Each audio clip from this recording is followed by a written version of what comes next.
totally forgot to put out a reminder for this meeting, and this is by far the most people who have shown up to a town hall. So give yourselves a round of applause.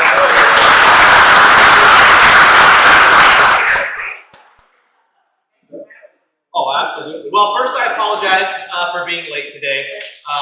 You know, who knew that this was going to be a busy job? I was never told that, so I feel like I was a little lied to. But my favorite joke now is when I see other elected officials in the county. I'm like, it slows down in year 2, right? No. Everything it's totally plateaus and gets slower, right? Well, thank you for having me. For those of you that haven't met me, my name is Derek. I'm your elected sheriff here in Thurston County.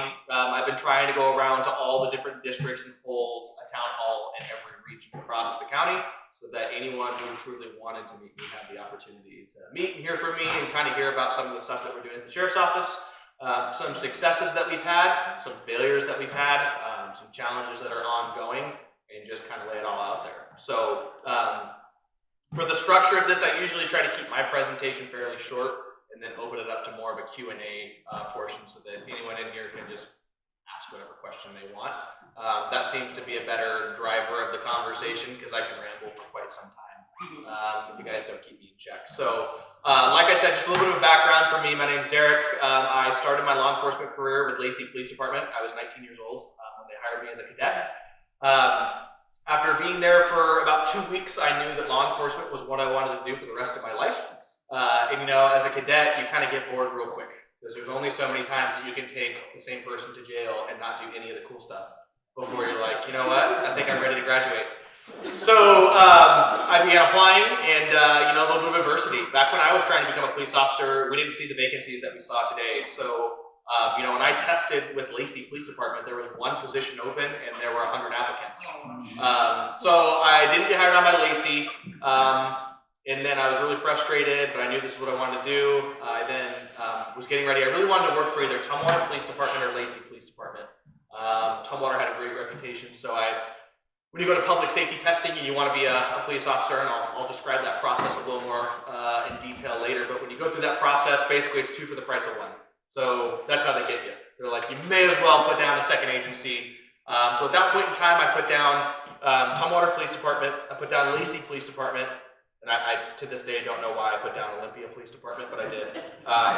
And so I put those 3 down, not knowing anything about Olympia, but I was like, yeah, that sounds great, that'll be fun. So I put down Olympia Police Department and all these things. I'm kidding, I love you guys, don't hate me at Olympia Police Department. It's a joke. And they were like, well, you may as well put a 4th agency down because it's the same cost. So I put down Thurston County Sheriff's Office, and immediately I heard from all my Lacey coworkers, oh, you don't want to work there. You know, you don't get paid as much, and you know, the backup is a really long ways away, and you know, it's really rural. You seem more like a city guy, and most of those things actually were true. So they predicted the future pretty well. But the sheriff's office, after I applied, they called me back 2 days later. And they were like, when can we get you in for an interview? And they expedited me through the process, and I got hired out at the sheriff's office at 22 years old. I served as a deputy sheriff until 28 years old, when I was faced with a conundrum of being frustrated with Washington State, being frustrated with Thurston County, being extremely frustrated with Thurston County Sheriff's Office and the direction that our agency was going, as a response to a number of law changes and things that were going on. And so I was in the process of getting my Texas peace officer certification. I was about halfway done with that, and I got into an argument with the prior sheriff. Loved the guy to death, but we got into an argument. We weren't seeing eye to eye on vehicle pursuits. I felt like we should be doing everything we can possible to catch people who victimize others and put them in jail. And he took a different approach, one that I did respect, but it was more of a we need to punish people and show them what it looks like when we basically stop doing anything. And so that came to a kind of a clash, and I got challenged to run for sheriff, so I did. And for no reason to win, by the way. I had no intention of winning.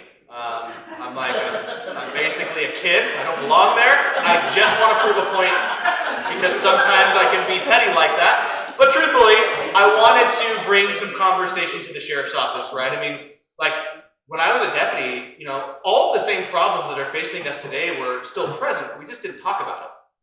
So all the staffing issues, I mean, the year that I ran for sheriff, we lost, I think, 15 commissioned deputies. Now, that's a lot. For an agency that only has 56 funded positions, that's almost a third of our workforce. And so I'm watching these people leave. And I mean, and they're not the people that we wanted to see leave either. These were SWAT operators who've been there for just as long as I had. These were hostage negotiators, field training officers, people who held really respectable positions within our agency, hard workers that were like, you know what, like this is just like not what I signed up for. I'm gonna go to Lacey and get paid. So we lost a lot of them to Lacey. We're still losing them to Lacey. That's another story.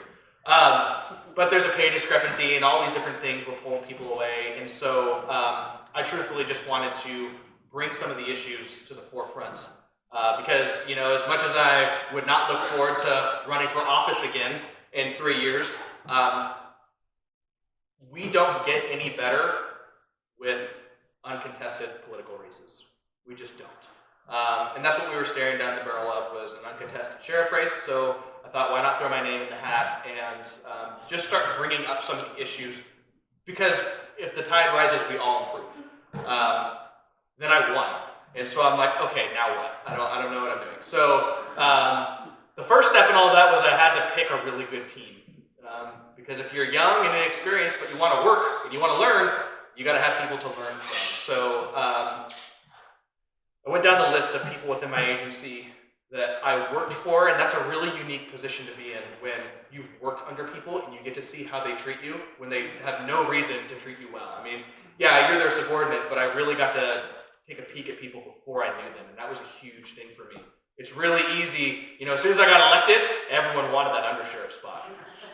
Yeah, everyone wants to be the number 2 person in charge. I mean, they're doing a lot of work, right? When I'm out here doing community events and going out and chasing cars and stuff, the undersheriff is the one who's really pushing the pen and making all that stuff happen. So, you know, it's interesting to see how many people want all these positions after the fact.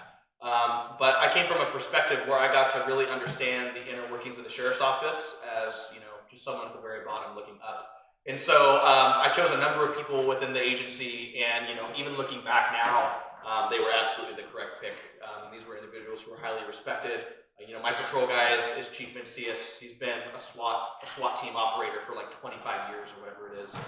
Spent a lot of time in the military doing bomb tech stuff, so he's kind of the unofficial bomb expert in the county, even though we don't have a bomb tech team. If we have a bomb issue, he's on scene. And he's always doing the craziest stuff, right? He's like walking around, he's kicking the package. He's like, I don't think it's a bomb in there. And I'm like, that is military stuff if I've ever seen it.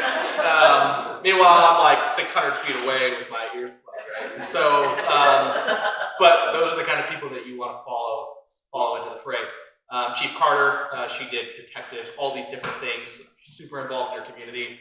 Has a heart for fighting for people who oftentimes don't have a voice, like domestic violence and child victims. So the perfect spot for her was to go into support services in our detective bureau. Chief Davis, military guy, spent over 20 years in corrections. He's my chief of the jail now. And Carrie Kenise, my executive aide. So she is the one who actually allows me to do my job, because if I were in charge of my own calendar, I would have missed tonight. So I spend more time talking to Carrie than my own family about scheduling things and signing things. So she is truly the one that is running the agency on the administrative level for us. And then Chief Thompson was actually she held her job with the prior sheriff as well, and that was just a simple, you recognize talent when you see it. We're talking about someone who at one point ran the entire state patrol budget.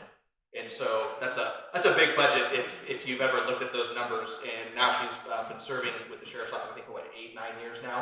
9 years as the chief of finance for our office. So she runs everything money.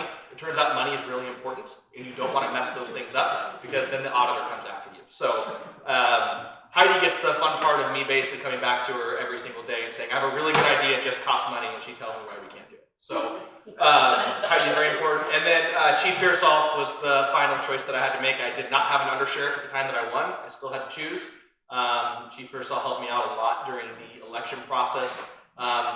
Less so professionally and more of just a sounding board as someone who's gone through the different processes. Obviously, Chief Pearsall started with the sheriff's office as a deputy in, 1901? 85, sorry, I was off by a little bit. But really, you're talking about someone who's got how many years of law enforcement? 36 years of law enforcement experience. Retired as a chief under the prior sheriff. Then I brought him back as an under sheriff to basically run the whole deal for me. And that's the kind of balance that I think you need in all this. I'm the really energetic, let's go do it all sheriff, and he's got the rein in my mouth, pulling me back a little bit, preventing me from going off the cliff. So, but that balance is really, to me, what you see in a refined product. You have a bunch of people who think like each other and have the same thought process about everything.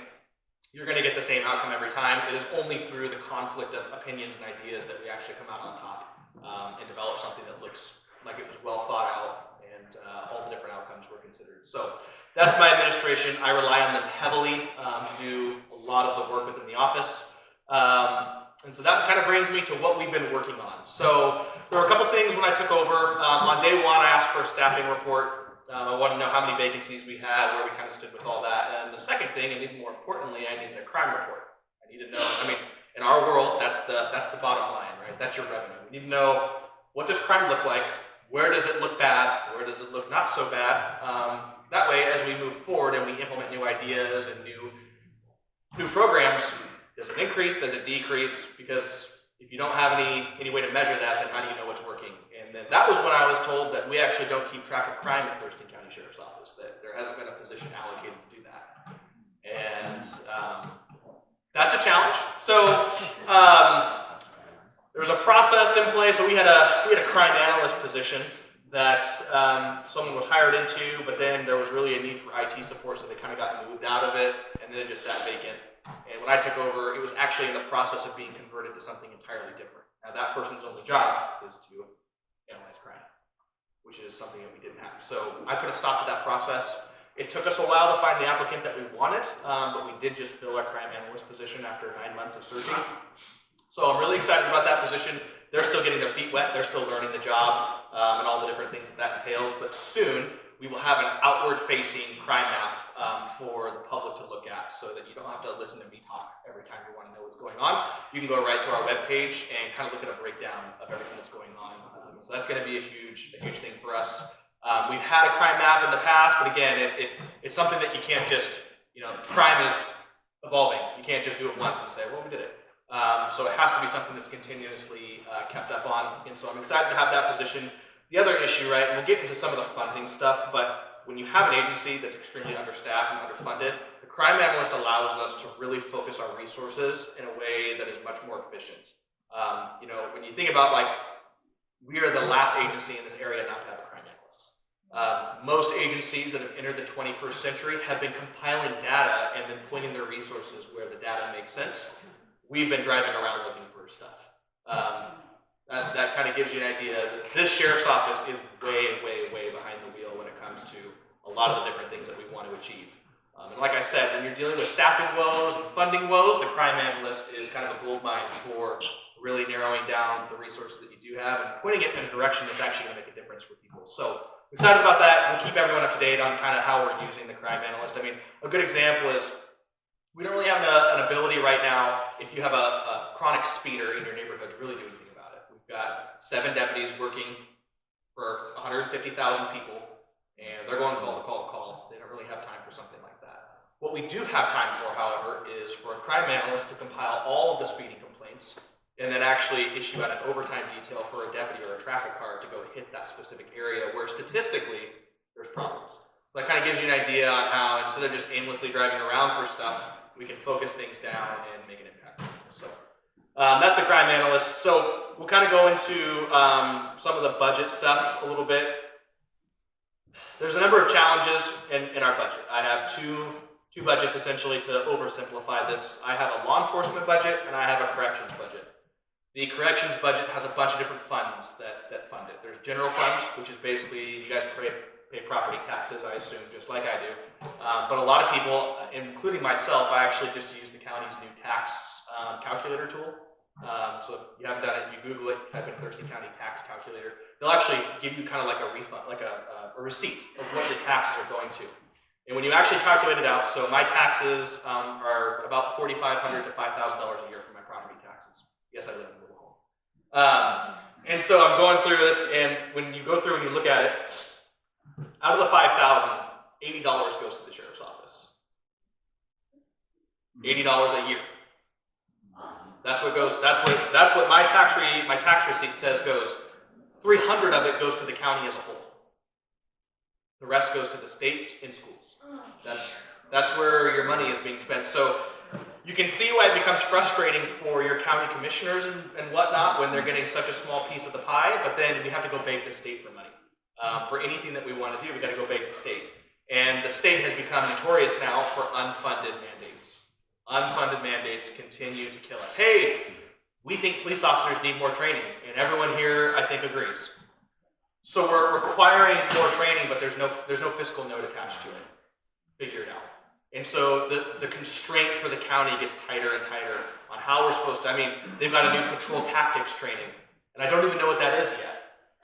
They haven't really been able to clearly explain to me what patrol tactics training is, but I know that I have to get every single person in my agency through this training every 3 years, and the training is 3 days, 3 full days that have to be done within a 6-month time period. So as an agency that's struggling to put deputies on the road, how do I get all of these people in my agency pulled for that training? There's no funding attached to it. The state's not going to pay the overtime. They're not going to pay to have the instructor. They're not going to do any of that stuff. So it becomes frustrating, I think, for the county commissioners when they're trying to figure it out. And so between my two budgets, I've got a law enforcement budget and the jail budget. Now the jail, a while back, it's been a while now, Dave, they passed the detention sales tax. But basically jails all across the state were having significant funding issues. So voters passed the detention sales tax, and so money comes in, it's a little shaving off the sales tax, money comes in. My jail fund is doing pretty good. My law enforcement budget, not so much. And so the frustrating part between those two is I cannot move money back and forth between them. They are their own silos. So when I'm set to give back $1 million in vacancy savings and basically unspent revenue on my jail side, but my law enforcement side is overspent by $100,000. And I can't just move. Now, what will end up happening, right, is that if I overspend, first of all, I'm personally liable for every dollar spent, like out of my paycheck. So I definitely don't want to do that. Don't have that much money. But then the frustrating part is that I have to go beg the county commissioners, and all they do is take that $100,000 out of the $1 million we give back to the jail and just make it go away. What happens in the meantime, though, is just to get to a point where we are today, because we were looking at being overspent by hundreds of thousands of dollars on the law enforcement side, we had to slash all their training. So we slash and slash. So none of our deputies are getting the training they need. And it's frustrating. And then they're still working the overtime. And then they're slashing all the training. And then we get to the end of the year and we have, just barely enough money to not owe anything. And so that has just been continuing to go on and on. And so it does get a little frustrating when you're talking about the staffing issues. And the problem that we have is, the process to become a corrections deputy or a patrol deputy is pretty extensive. If you wanted to come work for me today, I would say, perfect, we're so happy. You have to go to publicsafetytesting.com and schedule a test. No big deal. It costs, $30 or whatever. You gotta pick 2 agencies if you want to. So just do like Thurston County and Thurston County Jail for me. And then once you do that, they'll rank your scores, and we get a list. It's based on the physical and the written. Once we get that done, we'll interview you. So we start with the chief interview because we found it's a little bit faster. The chief can just get a read on someone immediately and decide whether or not they're a good fit for the agency.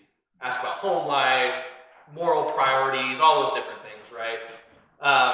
If you pass the chief interview, we give you a conditional offer, and then you have to go pass a polygraph test. So you got to go and do a lie detector test. If you pass the lie detector test, we then get to move you on to a psychological evaluation. If you pass the psychological evaluation, then you get to move on to a medical exam and a drug test. If you pass that, you're now hired. That is fantastic. That only took us 2.5 months. But now you have to go to the academy. And there's a 4-month wait time to get to the academy in the state. So now we're at 6 months-ish by the time from the day that you applied to the day that you get into the academy.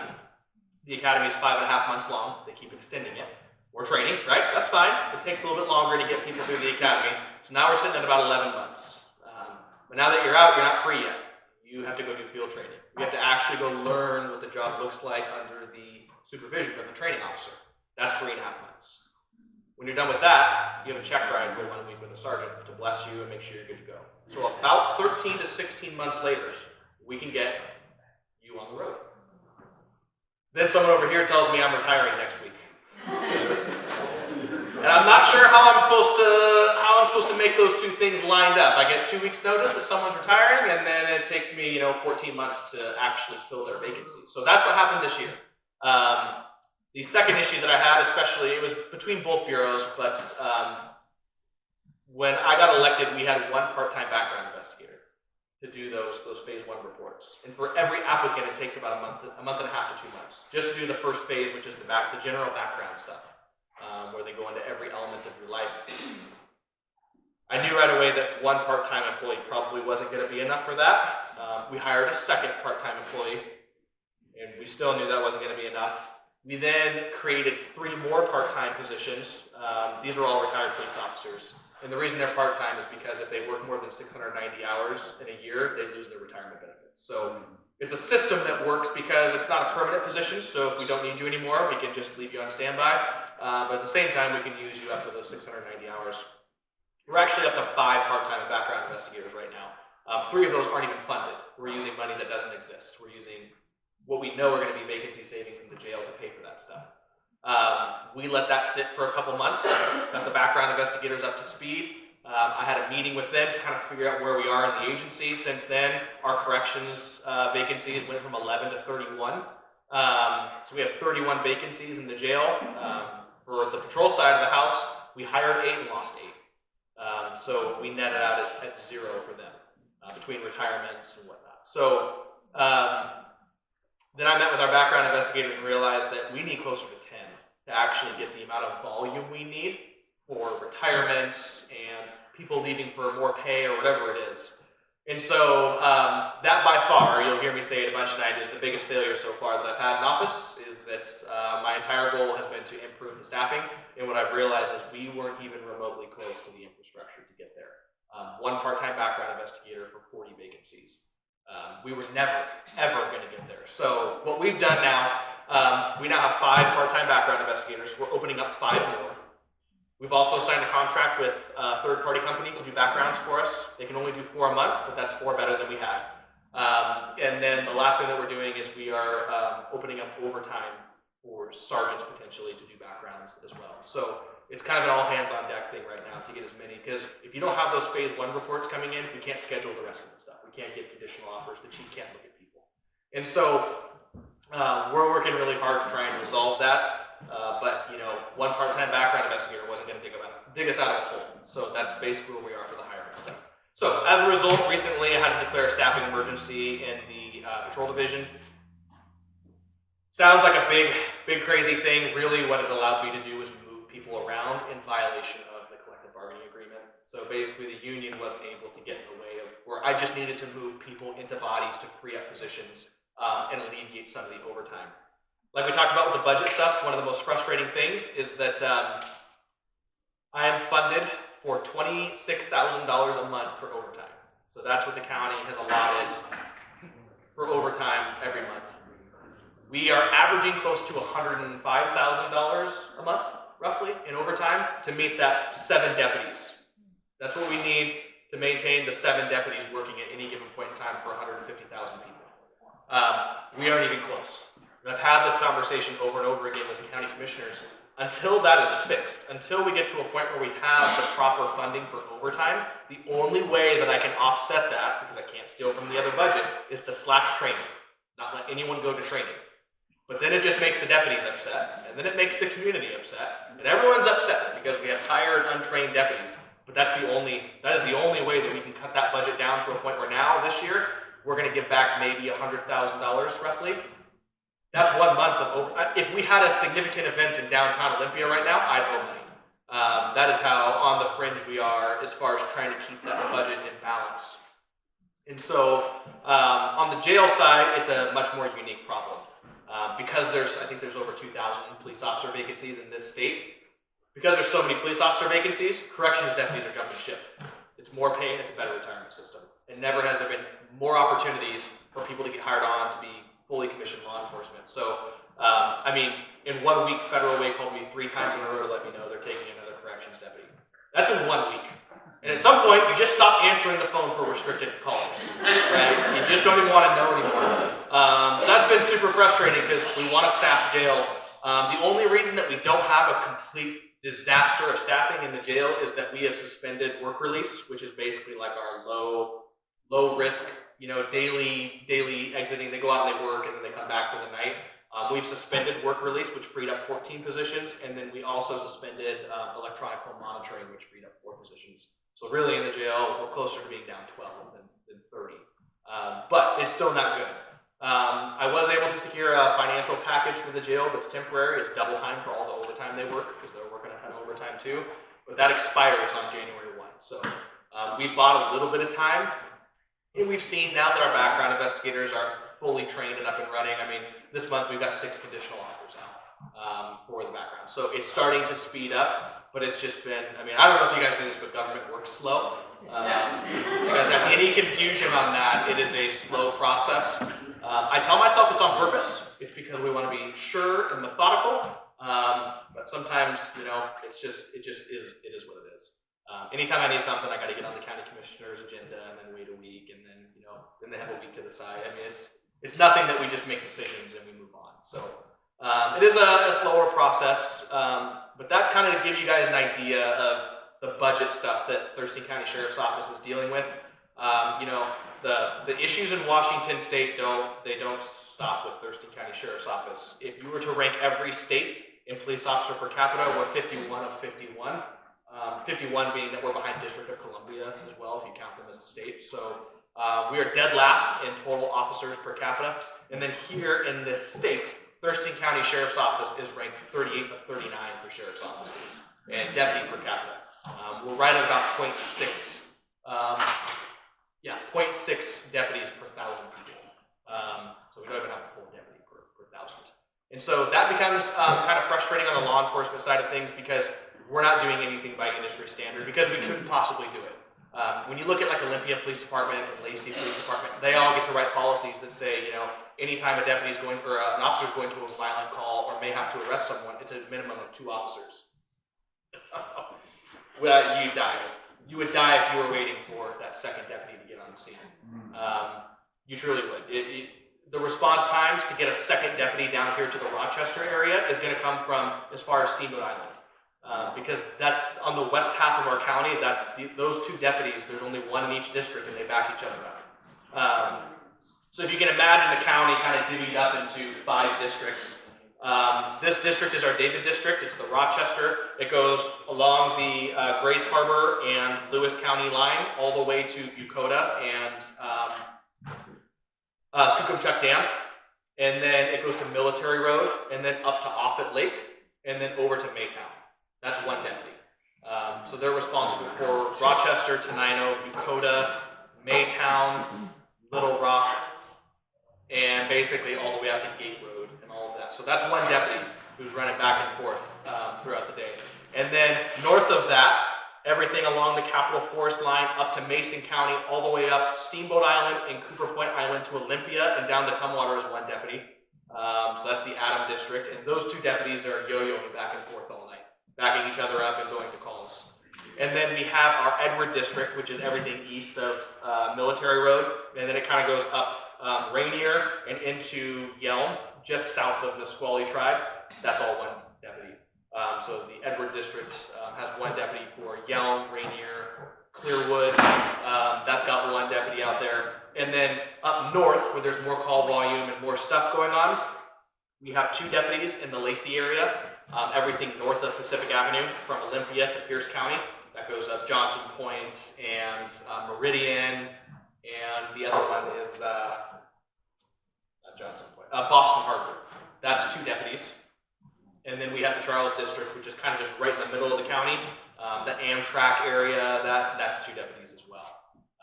And so, I had Commissioner Mejia on a ride-along with me one night, and we had, a couple months ago, we had a pretty bad collision out here on 196th maybe, where a truck blew a stop sign, and some people were ejected and airlifted and whatnot. So that collision took up 4 deputies. So you've got the deputy from Steamboat Island who came down, and then you've got the one deputy here in Rochester, and then you've got a deputy from Yelm, and a deputy from the middle of the county, from the Lacey-Tumwater area, and then me. I don't count. There's no one else left. Like that whole area now does not have a deputy available for another emergency, because we got to block the road and make sure if it turns into a fatal collision. We're getting detectives called out and everything. It was, I think, really important for her to see that as a commissioner on just how quickly it takes, or just how quickly we could be overloaded with no resources to assist. So that's kind of the law enforcement thing. In the jail earlier in the year, we had I'll call it a rash of overdoses of fentanyl inside the jail. It's not really a secret. They eat the fentanyl. It's in a little plastic baggie. They remove the fentanyl from their body, just put it that way, and then they use it once they're inside the facility. We do have a really expensive body scanner machine that we send everyone through, but if you can imagine, with heroin, if we were trying to find a lethal dose of heroin, you're looking for a fist inside someone's stomach that's wrapped up in a bag, and you're like, that might be heroin. Now we're looking for a tiny little grain of rice. It is almost impossible to distinguish when we're putting people through these scans. So the fentanyl got in the jail. We had a couple of individuals get into it, and again, it was extremely potent. It was fresh off the block, and we had 6 overdoses and 2 deaths inside the jail. And that's frustrating to me because regardless of the circumstances, if you think Thurston County taxpayers aren't going to be paying for a wrongful death lawsuit, regardless of whether or not someone brought it in illegally and they get charged with a controlled substance homicide, it's not going to matter. The family's going to sue, and they're likely, it just is what it is at that point. So we immediately got to work. We did 2 things. The jail did one of the more impressive things I've seen since I've been in office. They got our first ever Thurston County Corrections Canine unit up and running within a matter of maybe 3 months or so. We had a handler selected, a dog, and the training all covered for almost 0 cost, which is pretty, like we talked about, government, not the super fastest thing in the world, so to get a program like up, and there was nothing there before. This is a ground-up program, new policies, new procedures. It's only the 3rd jail dog in the entire state. So to get that up so quickly, and now we have a certified canine working in our jail who does sweeps all the time. We also got funding from the county commissioners on a one-time purchase for a mass density spectrometer.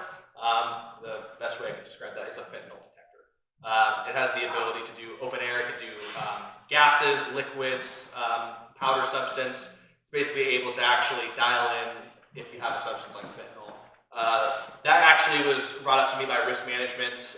Colorado State Penitentiary uses them, and they were able to find out that the fentanyl was actually in the books. So they were able to rip out a page of the book, test the page of the book, and found that that's where they were basically, because fentanyl, it almost is like a paste. It can dry on almost like a paste. So they're smeared in the pages and shot it and then using it. So we do not want drugs in our jail, if that wasn't clear. That's the last place I want any narcotics for our staff, for the safety of our staff, and for the safety of the inmates that we are charged with protecting.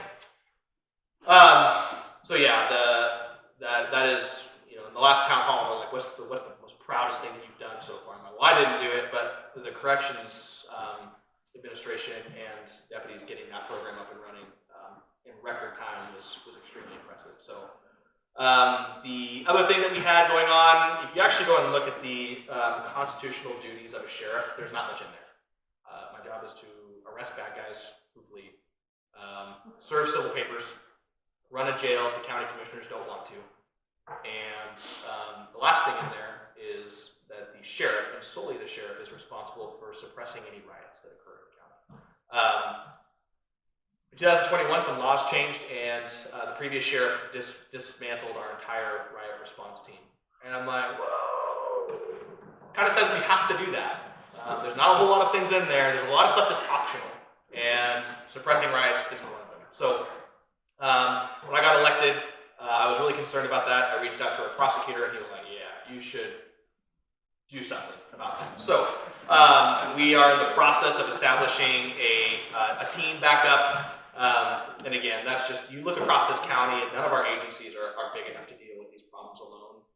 We routinely assist the city of Olympia. The city of Olympia routinely assists us. Chehalis Tribal out here is a fantastic partner. We use them every every single day. Every day we are relying on Chehalis Tribal to be the second unit on scene for our deputy. City of Tenino, we've completely repaired our relationship with the City of Tenino. I commissioned their officers so they can do law enforcement work in our county. And again, that's been kind of my big thing is there's always this bad rep about a small city like Tenino who maybe can't pay for the best training, or maybe they don't pay enough to always get the best candidate on the list. And my approach was very different. My approach was more of we can laugh at them, or we can make them into viable partners who can help our deputies out here who are working by themselves. Because whatever's going on at the top between top administrators, the thing that we are most tasked with is making sure that our citizens and our deputies are safe. And that means having good relationships with other city leaders and relying on their assistance, mutual aid. So, and I feel like we have that with all of our cities in this county. We have good relationships with them, and we're going to continue to rely on all of the cities. So, we're working on bringing that team back. There's a lot of training we've got to get people through. But those are some of the things that I was obviously very concerned about when I started reading through the law and what we're required to do. And if we're not able to provide those services, then we are opening everyone up for liability. And so that was that. I'm trying to think some other things here. It's been a lot this year. I didn't have sex offender houses on my bingo list, but that came up as well. That dominated about the first 3 months of my candidacy. And so we've been dealing, I know so much about less restrictive alternative housing for sex offenders, like that'll probably be my next career path, is whatever entity I can go and be a subject matter expert on LRAs. And so obviously there was a phone call that I got that they're looking at putting one here in Rochester. I have no further info, unfortunately. This is in the very, very, very beginning of Department of Corrections investigation. Basically, when you have someone who's sitting on McNeil Island, and the courts way back in the 90s said that you can civilly commit sex offenders to whatever it is, to long-term confinement, but it can't just be prison or McNeil Island forever, is basically what the court ruling said. So you have to find a less restrictive alternative for those individuals. What made the Tenino thing extremely unique is that LRAs are not new. They've been occurring since, I think, the late 80s, early 90s. The difference is that they were always state-run.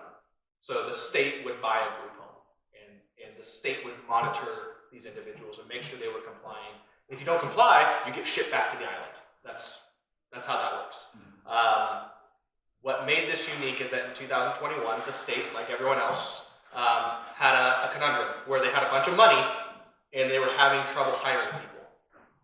They also fired a bunch of people for not getting the vaccine. So there were a number of things that were all coming together that I think the state was looking for an alternative to these LRAs and whatnot. They had a bunch of money and no people to actually work in the homes and monitor these individuals. So the state came up with a really, really, really good idea during COVID legislative session where not many people are testifying and it was a little easier to get bills under the rug, was why don't we turn capitalism? Why don't we make it a private venture? For people to go seek. So instead of the state running the LRA, now what they have is the state will pay a private company or a person $35,000 a month per person to house these sex offenders in a house. Here's the problem with that. There's a couple actually problems with that. The first is that if let's say that you're just you're a real good businessman. Like, I'm going to make some money off this because that's pretty lucrative. $35,000 a month is not jump change. That's quite a bit. Now, if you're trying to make a business out of this, are you going to go into downtown Olympia where all the services are and where there's tons of fire and police services and Salvation Army and all these different a doctor on every street corner where $1 million house gets you 2 bedrooms and 1 bath? Or are you going to go to Tenino and buy a 7-bedroom house where you can put 7 inmates for the same price? Not inmates, I'm sorry. Where you can put 7 sex offenders for the same cost. That is, you can't even blame the person who is making a simple business decision on that. And so that is, I think, where that's what has changed in the last couple of years. That is where my concerns lie. The second part is, any small violation can have the person revoked and sent back to McNeil Island. That was kind of the stipulation, right? If you're looking at things you shouldn't be looking at, if you're leaving the house, because they're monitored by ankle monitors and things like If you're not complying with these different things, you get shipped back to the island. No, there's no second chance kind of thing. But that's if the state lets it. If you're a private company and you don't want to lose your $35,000 a month client, are you necessarily going to have a conflict of interest if you report this person and lose them back to the state? You might. You just might, right? And so that's where I become frustrated with the capitalism version of this. To me, this is the exact same thing as if my deputies got paid for a traffic ticket they issued. That would be a conflict of interest, right? You would have deputies who would be like, well, I want to remodel the shop, so I guess everyone's getting pulled over today, right? Like, that would be a conflict of interest. That is blatant. That's a problem.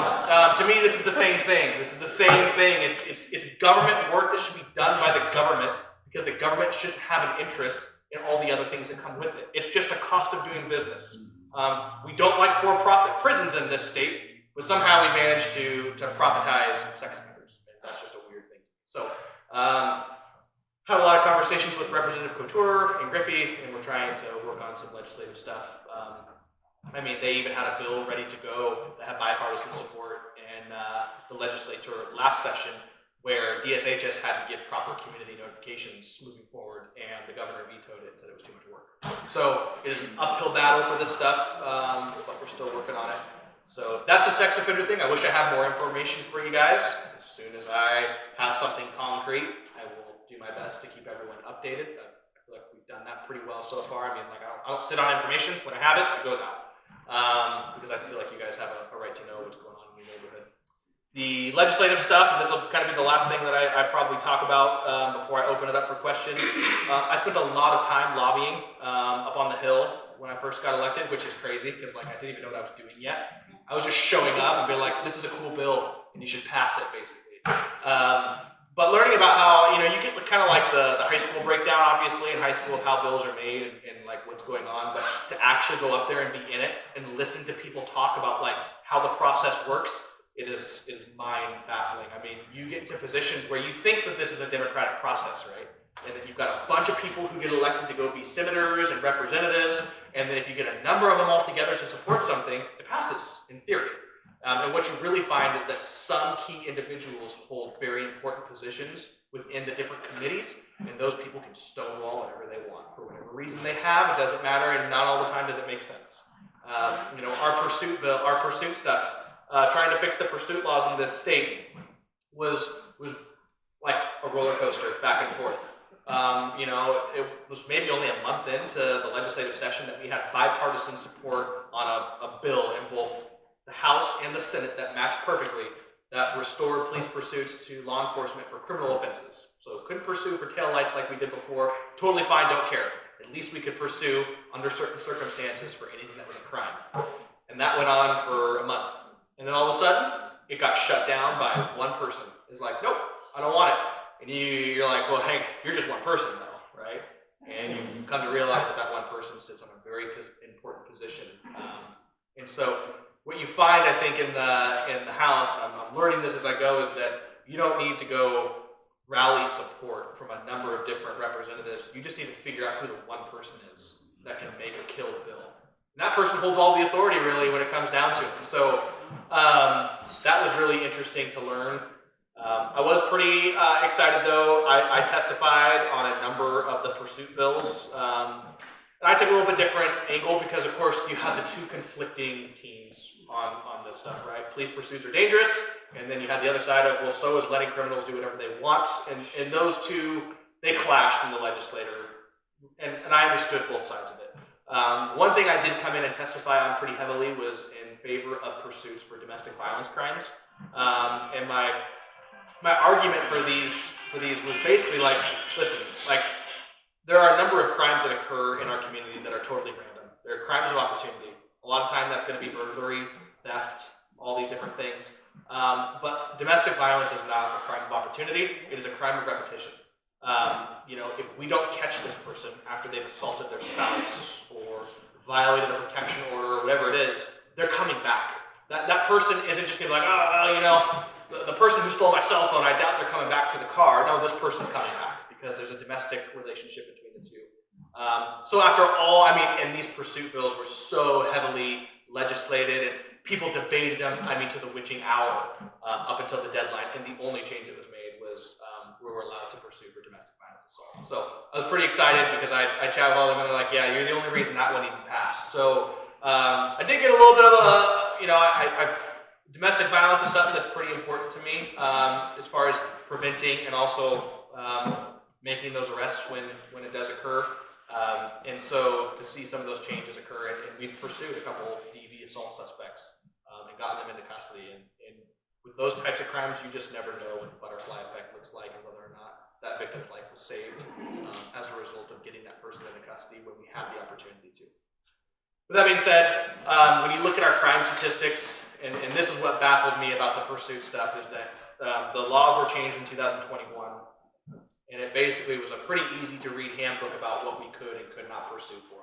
And if I went down the list of crimes that we can't pursue for right now, a lot of you would be baffled by the fact that police won't, we won't pursue by state law for malicious placement of a bomb. We cannot pursue for any monetary value of theft.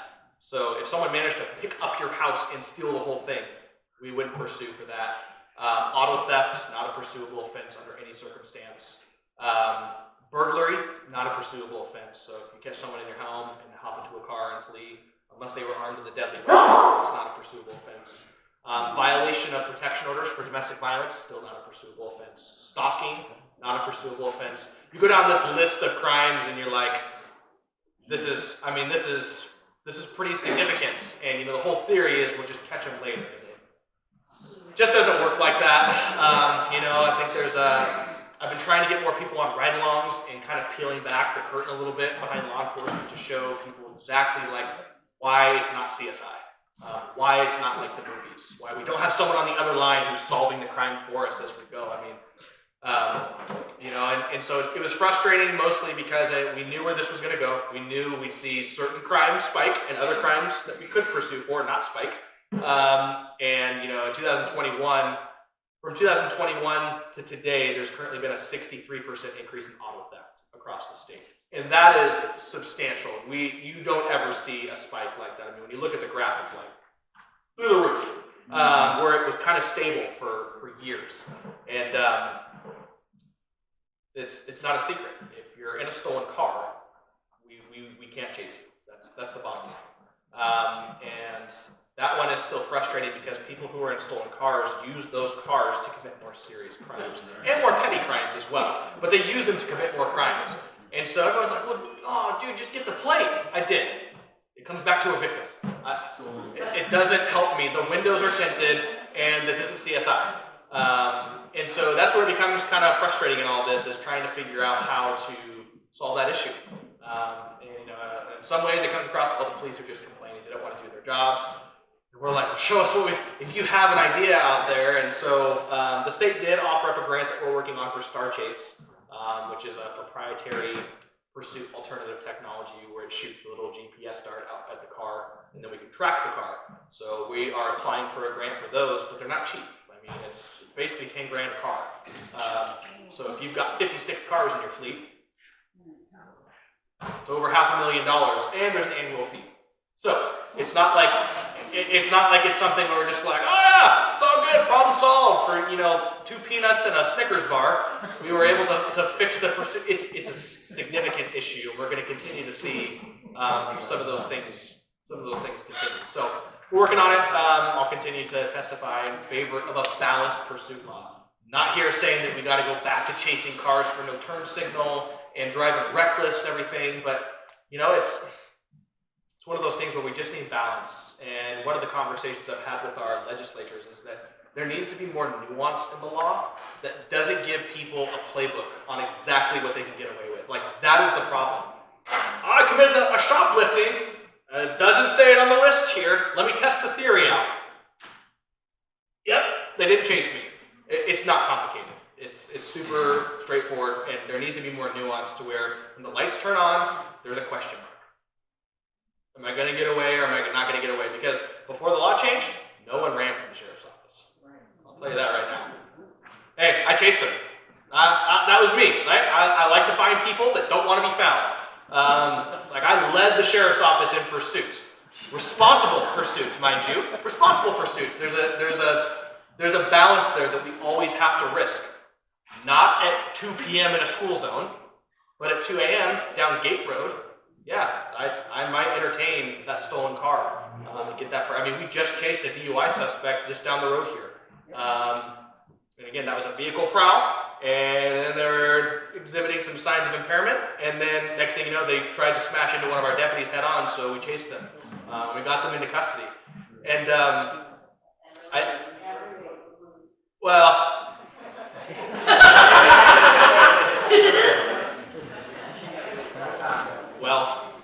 yeah. I have my Stokes and a lot of fires right now. Thank you. Trying to narrow it down a little bit, but it's hard. I'm not going to go into that one. So, so we're working on all that stuff. It is frustrating, and we're trying to. It's also challenging though when the legislator's like, well, where's the data? And I'm like, well, we don't keep track of crime. So, small details that matter. So we're trying to build up the data, and it's challenging because in our system, in our dispatch system, everything was just coded as a traffic stop. And for a while there, deputies were keeping track of how many cars were fleeing, but so many started fleeing, they gave up. They're like, yeah, another one. And they just stopped documenting it. So we've made it easier for them to document that stuff so that we actually have good data to bring the legislator about like, hey, look, no one ran from us before, and they changed the law, and now everyone's driving however they want. 2022 was the deadliest year in Washington State's history on the roads for traffic fatalities. And they say it's not, but I have to believe that there's some sort of correlation to people driving however they want and traffic fatalities going up. So those are some of the things that we're kind of dealing with on that end. I think now, just to drive the conversation a little bit better, we could probably just open it up to some more Q&A stuff, because even when you ask me a question, I'll ramble. So, anyone have any dying questions? Yes, sir. First, you spoke of your manning issues. What is your department's response to people in crisis? I know the state changed the law for law enforcement response to like welfare checks and people in crisis. How are you guys in the county responding to these types of calls? That's a great question. So in 2021, as part of the police reform package, they made it so that law enforcement, two really big things. Law enforcement could only use force with probable cause for a crime, not reasonable suspicion, which is a departure from nationwide standards. Under nationwide standards, and to give you guys a brief overview of like what reasonable suspicion and probable cause are. If I drove down the street here and I saw you take a bat to the front of a business and smash it open, that's probable cause. I can go put my hands on you, detain you, and interview the business owner. But I've already got the probable cause. Even if I couldn't find a business owner, you can start to get down that road of probable cause and make an arrest. Reasonable suspicion, also known as a Terry stop, that's basically the nationwide standard to temporarily detain someone when law enforcement has reason to believe that someone's committed a specific crime based on articulable facts and circumstances. So an example of that would be if someone called 911 because they just heard a loud bang, and then I'm driving down the street and someone's got a baseball bat and I can see a broken window across the street. That's reasonable suspicion. I've tied enough circumstantial evidence together to say, I think someone's committed the crime of malicious mischief, which is property damage. Washington state law made it so I couldn't detain that person to further question them. So what was happening is we were at the point where we're like, well, that person's got a bat, that window's broken, but I haven't gotten a statement, I haven't been able to do all the things I need, I didn't see it happen to get to probable cause, so we would just go talk to them, and when they ran off, we would let them run off. And then afterwards, we would go, oh yeah, look, on the video camera, that was the guy. Now he's gone. This was probably most prominent for me one night I went to a DV call where a female called in, said her ex was in her house, and that there was an order in place. There was a domestic violence protection order. That's reasonable suspicion. Because until I know that there's a good order between them, there's not probable cause to arrest that person. So I showed up at their house, guy takes off running, and I'm chasing him around the house and around the backyard at 2 in the morning under reasonable suspicion for a violation of a no contact order, while dispatch is waiting to confirm the order on the other line. Can't touch him, can't use force, can't detain him. So you can see why these things would like escalate problems way under a normal circumstance. You show up, say, he's not supposed to be there as an order, I can detain that person, get them to my car, and then solve it from there. That law was immediately changed. So in 2021 they passed it. In 2022, the legislator was like, that was a bad idea. The second half of that law stated that if law enforcement was dispatched to a mental crisis of some sort and there wasn't probable cause for a crime, they were to leave the area. So everyone here was like, don't go to mental calls. And then social workers and mental health providers lost their mind because they're like, well, I got a schizophrenic guy with a knife. And we're like, did he point at anyone? And we're like, no. We're like, well, you have to go by yourself then. We don't respond to mental health calls because the law clearly states there's no probable cause for a crime. We should leave the area. It's literally verbatim. That was also changed immediately. Before that, I mean, that law was in place for like 6 months before they immediately were like, it's been amended, sorry. So, moving forward, the previous sheriff did something very good. They created the SCOUT team, which is our Sheriff's Community Outreach Utilization Team. It is a group that we contract with through Olympic Health and Recovery Services. It is a team of co-responders, mental health co-responders. So they get Thurston County Sheriff's Office polos, they get radios, they get computers in their cars, and they're actually responding to 99% of our mental health calls in this county. They're handling everything that doesn't need a deputy. Deputies will still go if there's a safety issue. In fact, just the other day we had one of them get assaulted, but our deputies were on scene to assist with that. So the SCOUT team is handling almost all the mental health in unincorporated counties for the time that they're working. They go home at 10 p.m. or whatever. So, but they're doing a really good job handling all the mental health stuff. So we have a co-responder mental health unit. So I plan on trying to expand that. Yes, sir, and then you. So, you recently found out that West Thurston Regional Fire will no longer be using Narcan on calls. What's your position on using Narcan in your department for citizens? Well, I was also a part of the Medic One Zoom call for that, and they were like, stop using, basically, I'm gonna butcher this, but Medic One is ran by a doctor, I'm pretty sure, and the doctor makes recommendations. So Medic One is like legit paramedics, right? If your leg gets cut off, they're the ones who are responding, providing that immediate trauma, and get you probably to a helicopter. That's a free service to the public. So Medic One is funded through I believe the general fund is where they get their funding from.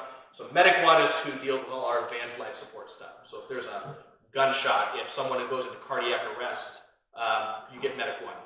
For things that aren't of that nature, you usually get a contracted service like Olympic Ambulance or AMR. They send you bills. That's a private company.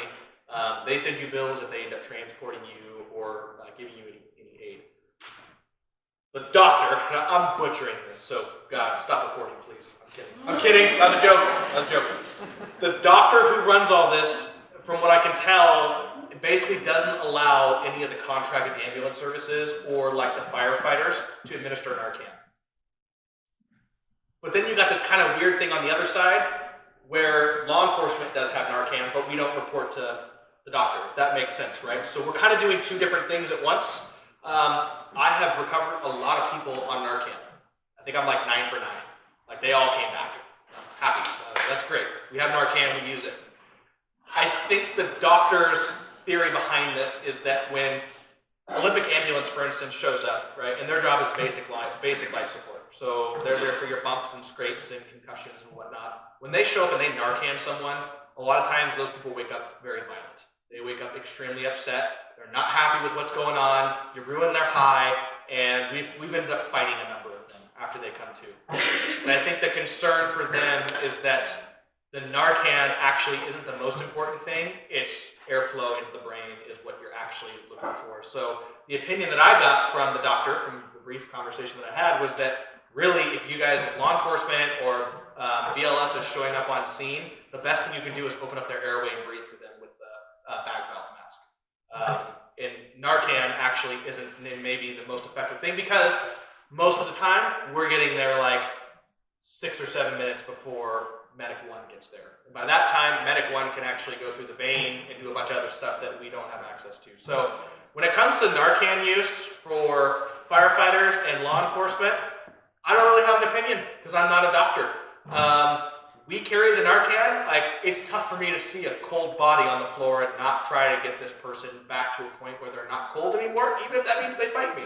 So it's kind of a conflicting thing. I just heard about this. I just was on that Zoom call, so I haven't even had a chance to bring it back to my agency yet. But we kind of got the same answer, which was, if you guys don't have to Narcan anyone, don't Narcan them, just give them air and wait for the medics to get there and do the intravenous and all the different things that medics can do. We do have defibrillators now, so all of our patrol deputies have defibs. We use them quite often because we do beat medics there a lot of the time. And getting those defibs hooked up to people and giving them air, it is a game changer when you're talking about people who have cardiac issues or whatnot. So, yeah, I kind of don't have an opinion yet because that's new info to me. Yes, sir. Sheriff Sanders, I can't speak for everyone here, but I'm really concerned about the lawlessness that's happening the last couple of years. It's gotten really out of control. I applaud what you're doing, and I applaud what you're trying to change the county. My question is, you said you have 7 patrol deputies. What would you like to have, and is that feasible? I will tear this out. If I could have 15 deputies on at one time, that would be extremely ideal. That's double my staff, though. That would go from 56 deputies to 128 or 132, whatever that is. I'm not good at math. Ideally, like realistically, if we could just get to 10 deputies on at a time, we could put 2 deputies in every district and get away from the industry standard where our deputies are going to calls by themselves alone. Like that, to me, there's the want list. To me, that's a need. We are so far behind the industry standard. I mean, as a deputy sheriff, my first pursuit was in Clearwood. And if you don't know where that is, type it into your GPS and see how long it takes you to get there. I got into a pursuit with an auto theft suspect who had a caution for fighting law enforcement. And he bailed from the car. I chased him into the woods there. I don't even know what street it is because it's a maze in there. And it took 17 to 20 minutes, I think, for the next unit to get there. I had this guy at taser point the whole time. And at some point, you just start striking up conversation with the guy, right? Like, I know you got this dot on your chest for the taser, but like, what's your favorite food? And it's just awkward, right? I mean, that is the reality for the deputies that are going out and doing this work. So if we could just get to 10 deputies on at one time, like for me, that would be a game changer as far as having that unit that's actually in your district with you. Instead of being down here, you get a man with a gun call at the McDonald's. Chehalis Tribal is coming from the tribe. They're going to be your second unit. The second deputy that's going to get here is probably coming from Tumwater or West Olympia. That's if you're lucky. You're hoping they're not at Steamboat Island or Cooper Point. And so I think 10 deputies on at one time would be the realistic. Like if we could get there, I would say we've done a lot to improve law enforcement service in the county. Yes, sir. I haven't seen it too much lately, but here for quite a while, I've seen a lot of instances where there's been deputies sitting at the fire station on Sergeant Road. Yes. I don't mind, okay, they're in there for coffee break, say hi, whatever. But when you're in there for 2, 3, 4 hours at a time, isn't that a little bit on the excessive side? That is our district office. Okay. Yeah. So they're not in there having coffee. That is where they type. So after they go out and handle their DB, I mean, you figure on average, if you have a standard domestic violence where a spouse hits another spouse, and then another unit comes down here to transport for you, if you're lucky enough that you can go type, that's probably an hour's worth of typing if you're fast. Like I got pretty good at it after a while, like your checklist and everything. But that's our district office. So when you're seeing a deputy parked there, they're not socializing or having fun. They're quite the opposite. They're typing. So we have district offices in the David district down here. It's the fire. And the reason that we chose the fire department is because a lot of times, like when we try to partner with private companies, they go bankrupt or they move, and then we end up moving with them. Like the Boyd district up in Lacey, we moved like 8 times when I first got here. Until we finally partnered with Station 34. I'm like, thank God, like that wasn't too hard to figure out, right? Like, stick with the fire departments. They get all the money. They don't go anywhere. And so, Yeah, and so that is our district office. So we've got one at the fire station up there. We have one with Yelm Police Department in the city of Yelm, and those are the 3 district offices that we have right now here. So, yep, yeah. So when you see them there, they're typing. That's a good question. Yes. I've heard other departments that do things like citizen accounting, where they bring in a set group of citizens and kind of give them a rundown. This is what we do. They get right along so they can kind of see firsthand what the department does. What is your opinion about citizen accounting? It's good. It's been, I think the last one we did was prior to COVID, and our plan is to resume the Citizens Academy. I know Lacey just did one, and Tumwater just did one. There was kind of a hiatus on it because of all the COVID stuff. I mean, it's difficult to go do a bunch of stuff when you can't stand next to each other. But yeah, the big thing is to do that, we have to have staff. We have to have someone who can run that Citizens Academy. But I have the full intention of bringing that back as soon as we can, and then hosting one. I think they do them every year, every 2 years or something like that. They usually host a Citizens Academy, so we'll get back in the swing of things. I think it's super valuable for people to go through. You get basically like a condensed training at the academy. So you can learn some DT stuff. I think they do some minor firearm stuff. They'll do ride-alongs and all that kind of stuff. So good stuff. Yes.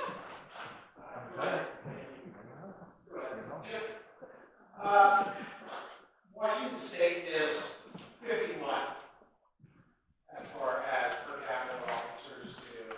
Yes. Their people they're serving. Our county is almost the last in Washington State. Yep. For the state. How do you go forwards and recruit people for the jail? Recruit people for detective positions, or people to motivate people into detective positions, or basically uniformed officers with that amount of baggage sitting behind you. Because it can't look pretty. It doesn't look like it's a job that she would, yeah, please let me do that. Why would you sign up for that? And I'm being completely serious. Yeah. You got a hell of a amount of fun. Well, the big thing too, and I have this conversation often with our union, right? Because, you know, the union is like, people are leaving, right? I think we have 4 deputies that are looking at leaving right now, all for pay. We have 2 going to the city of Lacey. You know, we top out at $95,000, which is a pretty good wage. Lacey now tops out at 122 or something like that. So you can see and that's in our own county, right? These are people that they're not going to have to drive a super long ways away to go get that wage. They'll still live in their same house. And yeah, they'll give up a take-home car, but you know, for an extra mortgage payment a month, you know, you can buy yourself a Prius and commute back and forth in that if you want to. So you can put lights on it or something. I don't know. So the big thing, and then we have 2 going to the Port of Seattle. Now the Port of Seattle, and this is kind of an indication of where the profession is going. The Port of Seattle, because it's basically a business with a police department, I mean, you've got people at the Port of Seattle that are coming up into the 300 Club for annual wages based on overtime and base salary. They are one of, if not the highest paying agencies in the state, and it's all tailored. They don't even accept entry level. Like, you couldn't go work at the Port of Seattle. They'll only take you if you come from another agency because they're too good to pay for the academy when everyone's going to come here and work for the wages.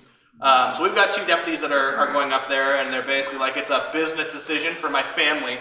I'm going to go from making $95,000 to $200,000 a year, and that's not anything I'm ever going to compete with. So it's like, well, you know, we appreciate everything you've done for the county this far, right?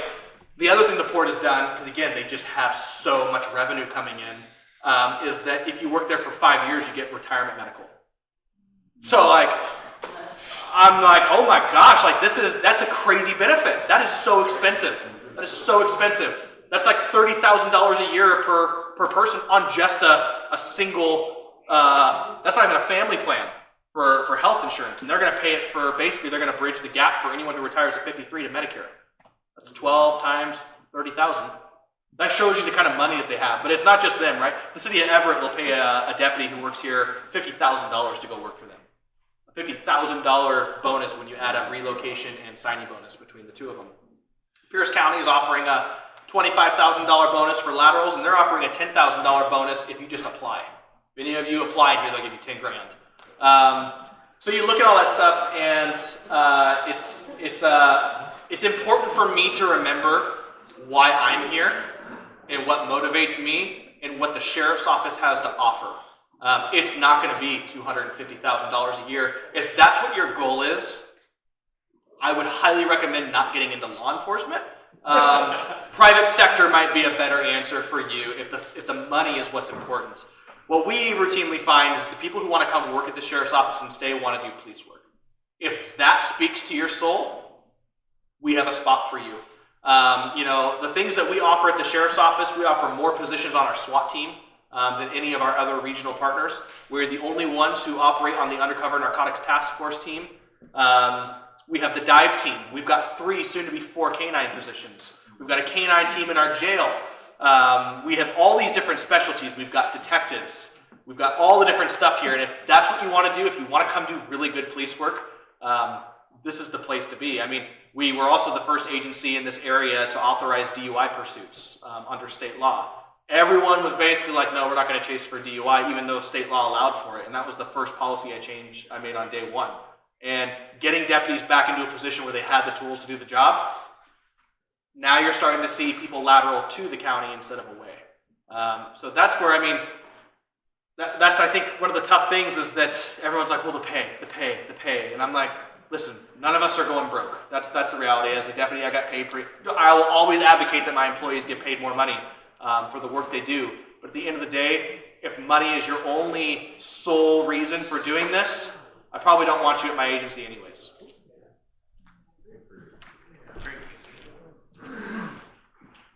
Do you feel like in that case that you're training people that go get the training here and then is that happening? Absolutely. We've had 4 do it this year, and it's frustrating. One of the things we're looking at doing, and what she's talking about, is we hire people on, and this baffles me because everyone's hiring. But we hire people on, we put them through the academy at Thurston County taxpayer expenses, and they lateral to a higher paying agency. It's happened 4 times this year. One of the people doesn't sound like he's going to pass FTO at their new place, and the other one is applied back for the sheriff's office. So,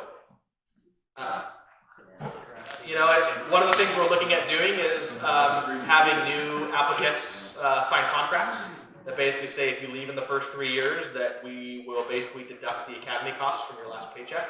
I heard it's hard because I work in healthcare. I heard it's really hard to enforce that. Yes. However, here's the other thing you have to think about. In healthcare, and I'm not knocking healthcare, but in healthcare, if you do something like that and leave, okay, for us, we tell the next employer that this employee lied.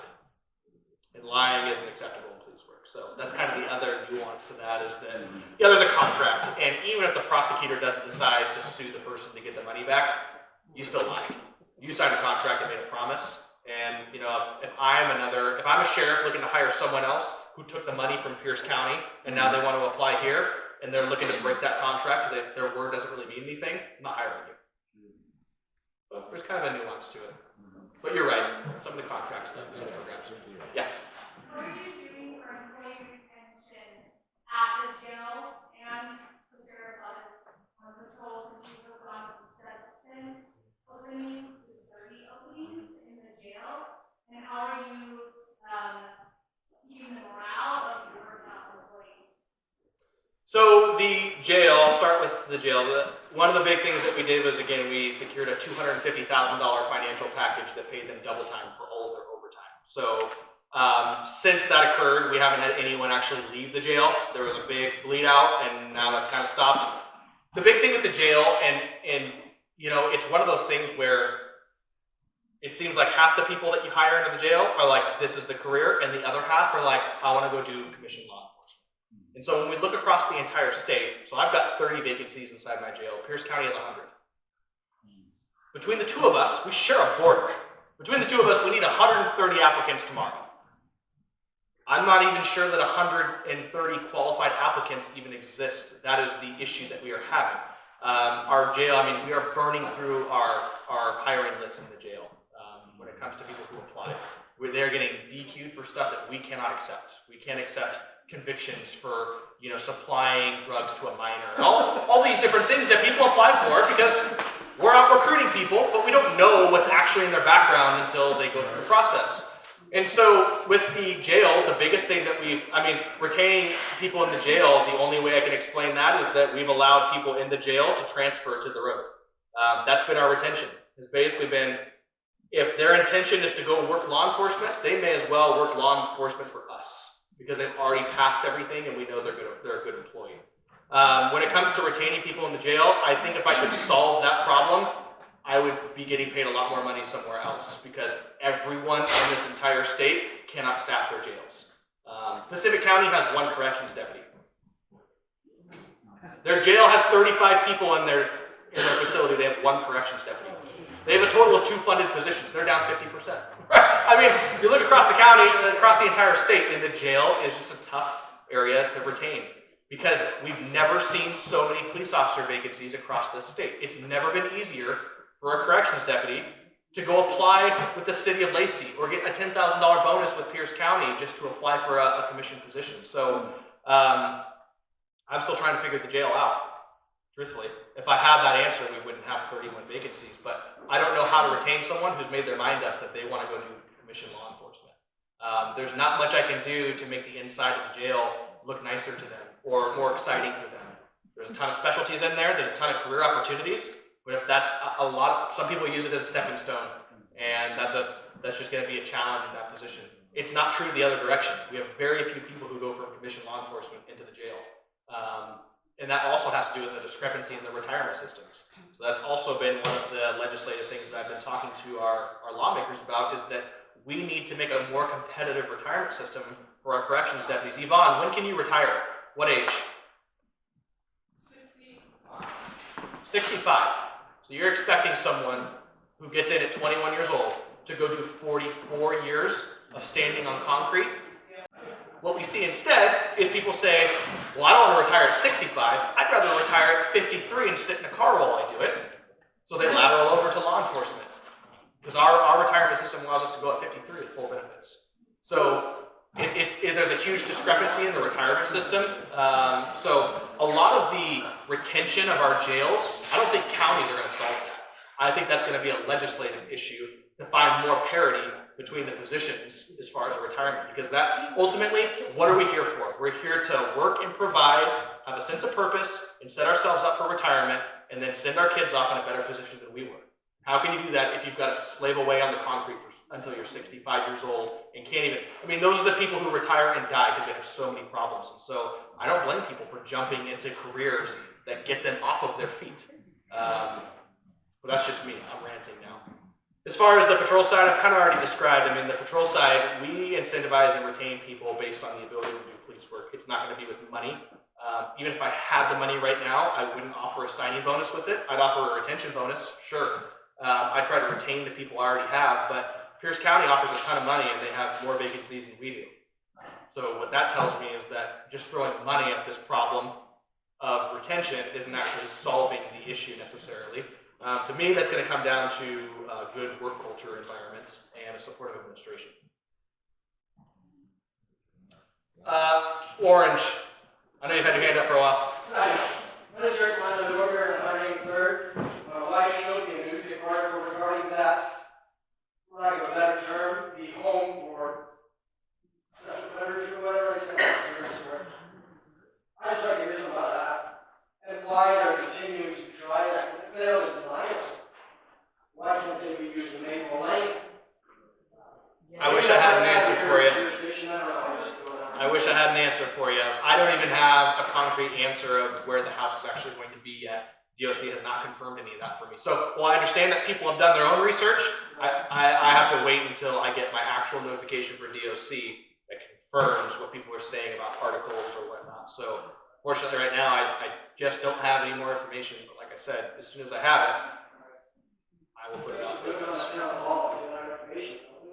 What's that? Thanks for doing this. I appreciate Oh, yeah, absolutely.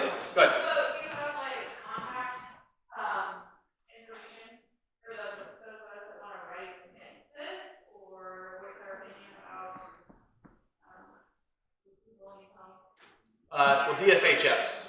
DSHS is who's kind of, they're the ones who have been tasked by the state to handle this stuff.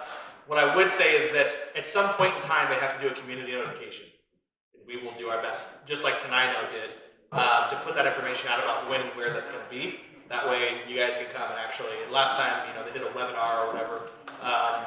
But again, we'll put that information out so that you guys have it. But right now, it's too early in the process for me to tell. You could write DSHS, but I'm not sure it would do anything because they haven't even decided if the house they're currently looking at is going to be the one. DOC just notifies us when they say, hey, we're looking at a residence inside your county in the area of Rochester. They have to do their investigation about, is it close to a school? Is it close to a park? Are there amenities near it? What's the cell reception? Is an ankle monitor going to get reception? They have to go through this whole checklist that they bring back to. So it's going to be months until we actually hear back about that. Yes, sir. On the homeless issue, how much of it is a mental problem versus laziness? Do you have a clue?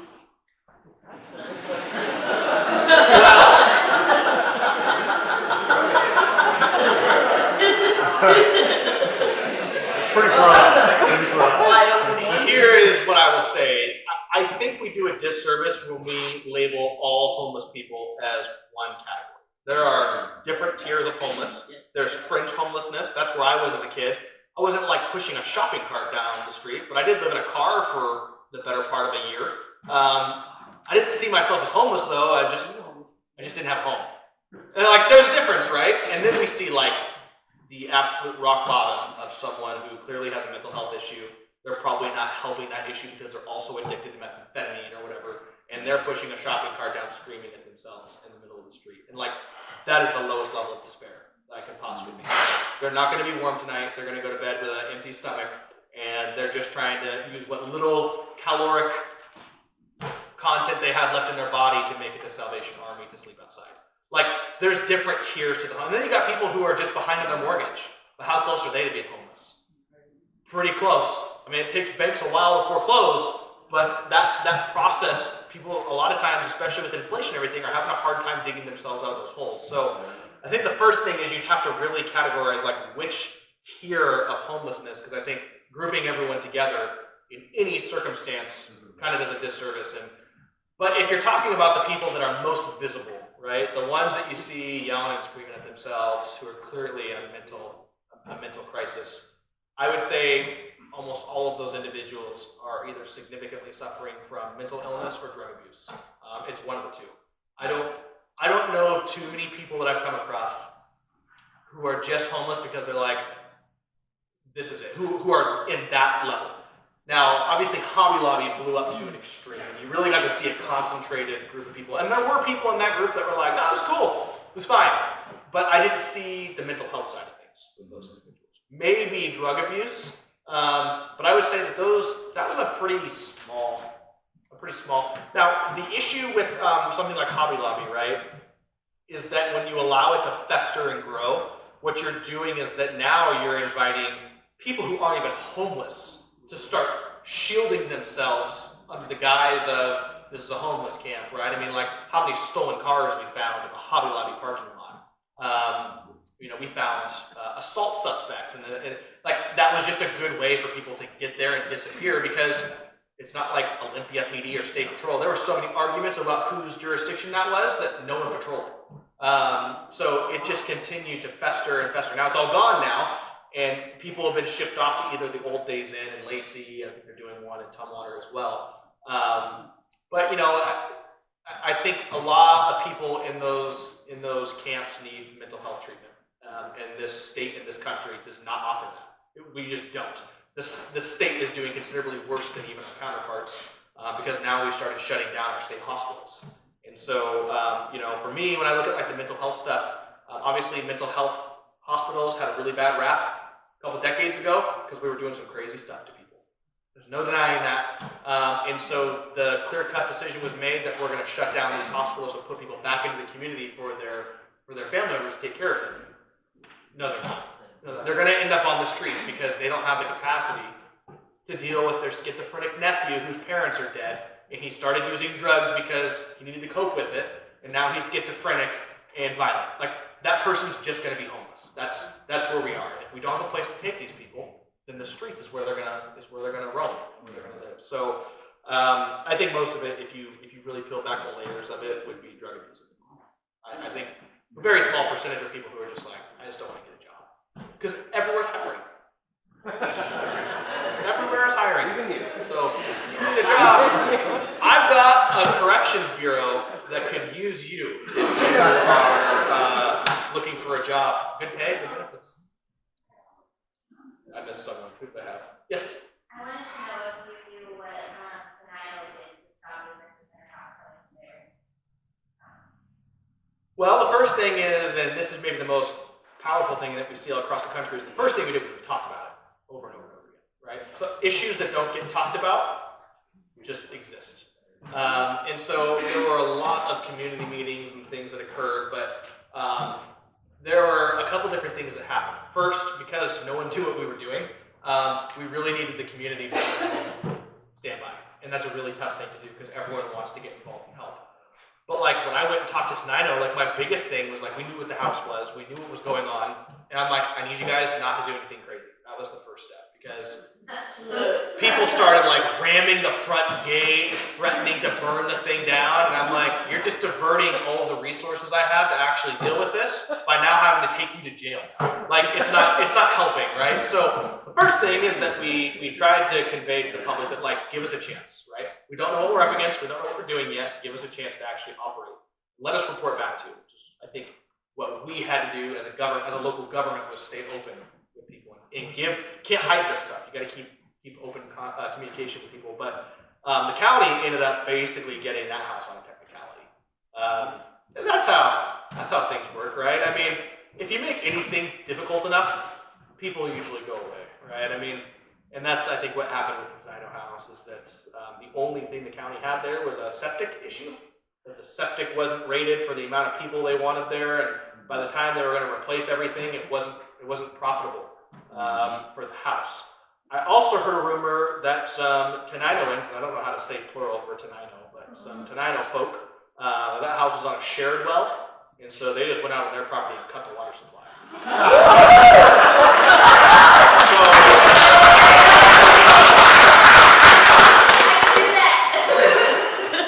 Listen, you leave country folk unsupervised for too long.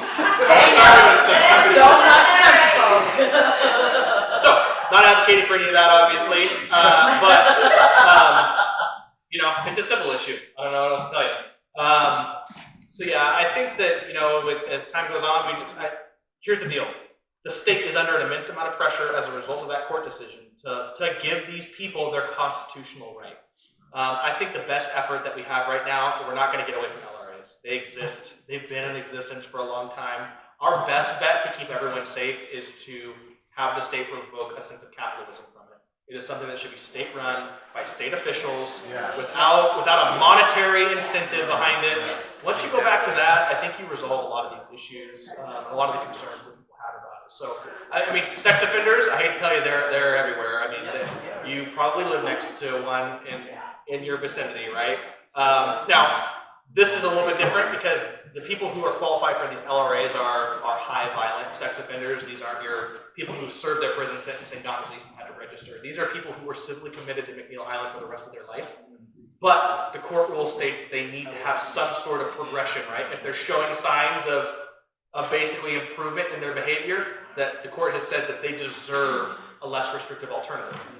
Everyone can disagree with that, but that is the pressure the state is under to solve this issue. Yes, sir. I live next door to that proposed LRA. I can look right out my porch and look at that place. There's just a cow fence around it. It's 15 acres, and there is no well there.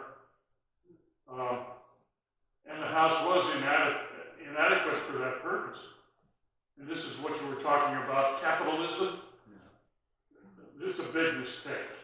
It is. I don't have any doubt with that. And, we also have to let DOC do their job, too. Their job is to look at the house and figure out if it's even suitable to begin with. They may look at it and say, this place is not going to work. It's not acceptable to have that type of thing in your community. The health and welfare of the citizens in the state of Washington is being threatened by this kind of stuff. And as a people, we don't like it. We pay a lot of money to have these people put separate. And now they're trying to blend them back in, and with this type of mental aberration, it's not curable.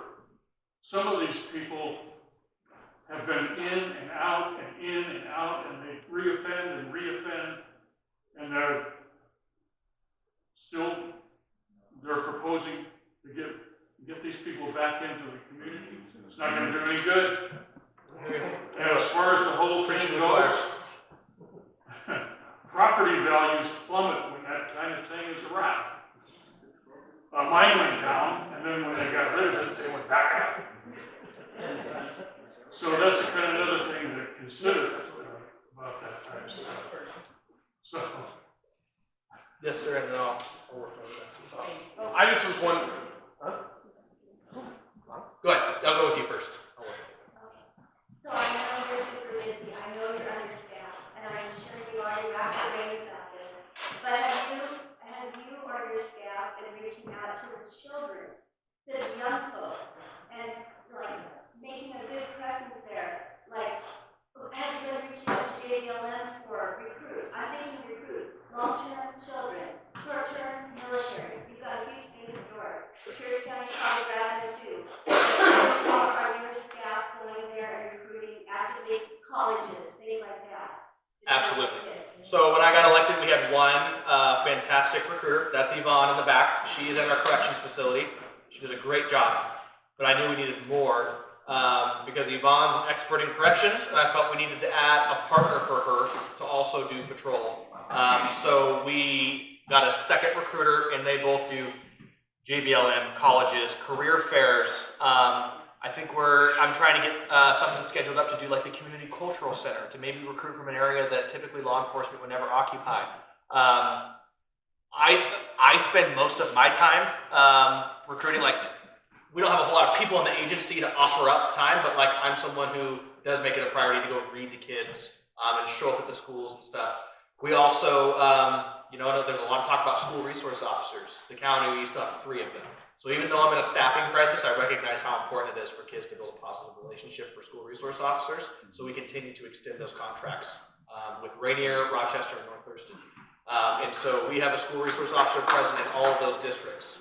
And so it is important. And our school resource officers, here's my thing, and I know there's studies and all sorts of fancy stuff out there about how bad we are. But at the end of the day, does a bad school resource officer have negative impacts? Absolutely. Does a well-placed, well-trained school resource officer change the entire culture of a school? It absolutely does. I see what goes on in Rainier High School and Rainier Middle School and the elementary schools that feed into them. In fact, every district in this county has a school resource officer except for Olympia School District. And then I look at Olympia School District and they're $12 million in the budget because people keep pulling their kids out of the district. I mean, just this year they've had 4 gun incidents at Capitol High School. 2 of them went basically unreported, but 2 of them made the news. And so you can just see, like, people want something done about that stuff. And, I've kind of stopped my whole thing with the Olympia School District, and, they can do what they need to do.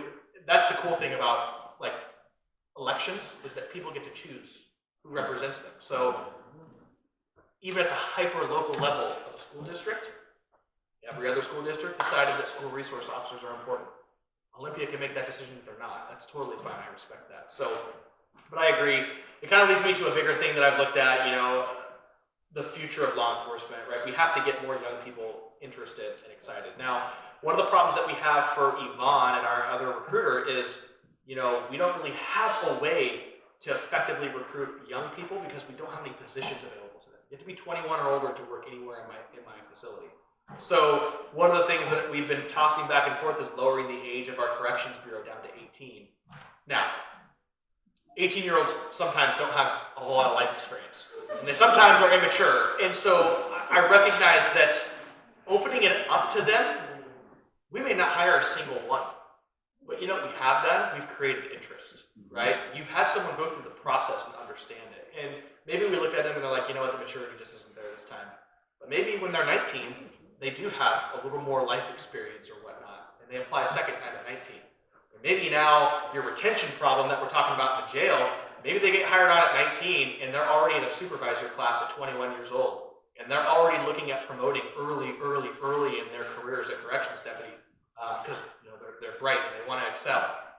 That's someone who's not going to leave. They're not going to leave. When you hook young people in to careers, they stay. They genuinely stay. As long as you treat them right and you give them a ladder to climb, they'll stay. I think it's when positions become stagnant and people don't see they don't see the future in their position, or the workplace culture is terrible, right? I mean, everyone knows, like, you don't quit jobs, you quit bosses. And so when you look at all this stuff, if you can create kind of a fertile area for young people to grow, I think that's kind of the future where we need to go. But the problem right now is we don't. It's really like, you'd be great. We think you're smart, mature. You'd be a fantastic candidate for our jail. Come back in 3 years after you have a computer science degree, and we'll help pay that loan off. It's a tough sell. You And send so 18-year-olds to war. I mean, seriously, why can't they? it's training, right? So we're going back and forth. I know my union has opposed it. We're going back and forth, and we're trying to find a path forward where everyone feels comfortable with it, because I do think it would solve some of our retention and recruiting issues. Yes. I was just wondering how long you thought you would be able to benefit from your crime analysis, and how you will change your patrol models based on that. Well, like I said, they're getting their feet wet, but to me, like, technology is the future of law enforcement. We're going to have to get smarter and not rely on random stuff to get us through the day. So I truly think that the crime analyst, I mean, it depends on how much faith you have in the position. Like, I have a lot of faith in it. I think it can truly revolutionize the sheriff's office and propel us into the 21st century. If you think it's gimmicky or you think that it's dumb, then what you find is that it doesn't really get the attention it needs, and then the position just kind of dies off and nothing really happens. But if you truly believe in technology, and, like, I look at, like, social media, right? And it feels like social media has been around since the dawn of time. We're like 15 years in. This is brand new stuff. This is brand new ways to communicate that for 100,000 years, humans have not had the ability to be on that kind of level of transparency and openness back and forth in dialogue. So when I look at the crime analyst, those are fairly new theories and ideas in law enforcement. And so for me, my mind is open. The cool thing is that crime analyst is going to go to all the training and everything and become a subject matter expert, and they're going to work with the other crime analysts in our county, and then I get to listen to them about what we need to do. Yes? On the juvenile side of things, I don't know if that's under your control or not, but the inmate population, is there a way to maybe talk to other counties about mincing them, since there's not a lot of juveniles? I tried. That's kind of back to the whole school resource officer thing, right? There's this whole theory that if you put a school resource officer in the school, it's a school to prison pipeline. They're all going to go to prison. Our youth services facility has like 7 kids in it at any point in time. I'm here to tell you, like, those kids you probably don't want out running around. I mean, there are 7 kids who, murder or manslaughter or robbery with a gun. I mean, it is only reserved for the most significant crimes. We don't arrest kids in this county. That's why it baffles my mind. We hardly arrest any of them. So with that few kids in our youth services program, my pitch to the county was like, we need more jail space. Why don't we just convert our youth services to a misdemeanor-only jail, especially when we're having COVID issues? Just remember, when I took over, our jail was still on heavy COVID restrictions. We couldn't book most crimes in the jail. In August, we opened that up entirely. So now people have been going to jail for their crimes again. With the youth service, the youth stuff hasn't changed. We still refer kids. Domestic violence is one of those ones where we lose some of that discretion. But for the most part, we're not taking kids to jail unless they've committed a significant felony crime. And so my pitch was, why don't we convert that to something else usable? And then contract with, Raymond Hall in Pierce County. And if we do need to take a juvenile to youth services, we just have to drive to Pierce County to do it. It's very rare. And, every reason in the world why we can't do that. So I didn't get anywhere with that. They seem extremely content on leaving youth services empty and open. How much does that cost the department? It's not my department. Okay. It's assigned to family court, I think. So that's the other thing. I'm just a suggestion man on this one. It's not anything I have control over. Probably not cheap to keep that building running for the amount of kids that are in there. I think it's got like 90 beds or something like that. Yvonne, I might be wrong. I think it's got quite a few beds, and it's just sitting. It's sitting vacant. So, yes. Kind of two-parter. One, to follow up on like youth outreach. Do you do any type of like explorer program where they can kind of get an idea of how things work? We do. Yeah, we have an Explorer program. It saw a dip during COVID. Everyone's did. And I'm glad you bring that up because kind of the tying to your youth question too. One of the things I think that's kind of problematic, I think the Explorer program is fantastic. It is we've hired a lot of our Explorers because I think it's 14 years old. You can get in and you can start going through the program and basically you meet once a month. It's like a volunteer unit, but we'll teach you how to clear buildings. We will let you go on as many ride-alongs as you want as a kid, basically, and you can go all the way up until you're 20 and a half to when you're eligible to become a police officer. But one of the things I think we do as a disservice is that when we're looking at kids, if you ask, aside from like some exceptions, right? We're like, well, my dad was a cop, my granddaddy was a cop, my granddaddy's granddaddy was a cop. A lot of kids don't know what they want to do. So when I go and I tell them, hey, you should be a police explorer, they're like, first of all, what is that? And secondly, I don't know if that's something I want to do. One of the things I've been thinking about, and this is more of a long-term vision of the program, is what if we stopped doing like individual Explorer programs, because every agency has one. What if we combined all of our Explorer programs together into just a Thurston County a law enforcement Explorer program, but what if we also looped in just criminal justice in general? So instead of targeting people at a young age who think they may want to be law enforcement, have no idea, what if we cast a bigger net and created a criminal justice program for youth from ages 14 to 21, where they're exposed to all types of criminal justice, not just law enforcement. Because you might get some people that like, my daddy was a prosecutor, so I want to go be a prosecutor. I don't know what the prosecutor does yet, but I'm interested. And then we loop them into a program that exposes them to prosecution, judge, defense, law enforcement, corrections, anything, and have a guest speaker for a bail bondsman, right? Like incorporating the entire criminal justice. I think we can cast a bigger net and get people in all of our professions. I think, again, rising tides, we all benefit. Get people from all professions who are interested, who maybe never thought that they were going to be interested in law enforcement, but they signed up for defense work and now they realize they want to go chase bad guys. I don't know, right? But it's something that I've been thinking about, and how do we cast a bigger net and improve the entire Explorer program to get more people interested in it. And you have a second question? Yeah, second part, so there's clearly a deficit in staffing and funding for the department. What can we do as a community to help be a stopgap and to help make a change to fix that?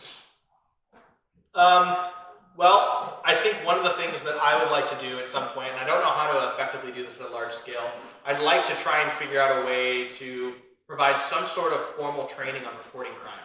I think that would be kind of a unique thing, right? Like, what if we provided basically an open training on people on how to correctly report crime? For instance, this is a little Q&A for the crowd. If someone is working on stealing your car from your driveway, should you A, run out and assault them, or B, call the police and give us a good description and don't confront them so they don't know we're coming? What about C? And I don't know what C is, but I have some concerns about it. It's called a dog. Yeah, a dog, But like truthfully, like it's kind of frustrating, right? Because people want to intervene, but I'm like, I can't tell you how many times someone calls to report a burglary, and I'm like not too far away, and I get there, and I'm like, where'd they go? I'm like, I chased them off. And I'm like, well, they're gone now. Like, I can't arrest them. I don't know who they are, right? So trying to communicate that effectively, I think, would be good. So that would help us out tremendously. I think the other thing is just the way that we're going in society. Like, if it didn't happen on video, it didn't happen. And that's kind of a frustrating thing for me, right? Because things happen that don't get caught on video. But when you look at like our body cams and stuff like that, it's like, did the body cam catch it? If it didn't, then it didn't happen. So we're seeing that a lot with like decisions on whether or not to prosecute crime and things like that, right? Well, it's almost like an expectation, like what was on video, right? Like, no, I don't have video cameras. Well, and so I think there is a big push, and I know that this is a socioeconomic issue, but cameras make all the difference in the world. If you own a house and you don't have a camera system set up at this point, that's almost at this point like not locking your door. it's truly where we are at. You know, people are not wanting to commit crimes when they know they're on video. They know it's an easy avenue to be captured. So I know a lot of people have like house alarms, right? People who work, they got, you know, ADT. I'm here to tell you that those things, we don't respond to them because we get so many false trips from house alarms. If we don't have the people to respond to how many. If I went and looked at the screen right now, there's probably a pending house alarm. That is the wind blowing the back door and shaking the sensor. What we do respond to is someone's on video at my house that shouldn't be there. Now that is something that we can take action on, and we know it's not a false alarm. Or if it is, at least it's a real person actually there, right? It's the mailman or whatever. But the cameras are how we're catching people. It is not through the alarms or anything like that. And if you knew how the process for the alarms work, you'd be like, well, those are worthless.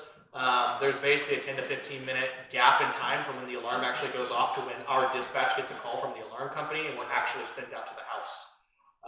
We still respond to commercial alarms, but we see that all the time. Oh, you know, county boy for a commercial burg. I'm right down the street. I get there. I'm like, it's a good burglary.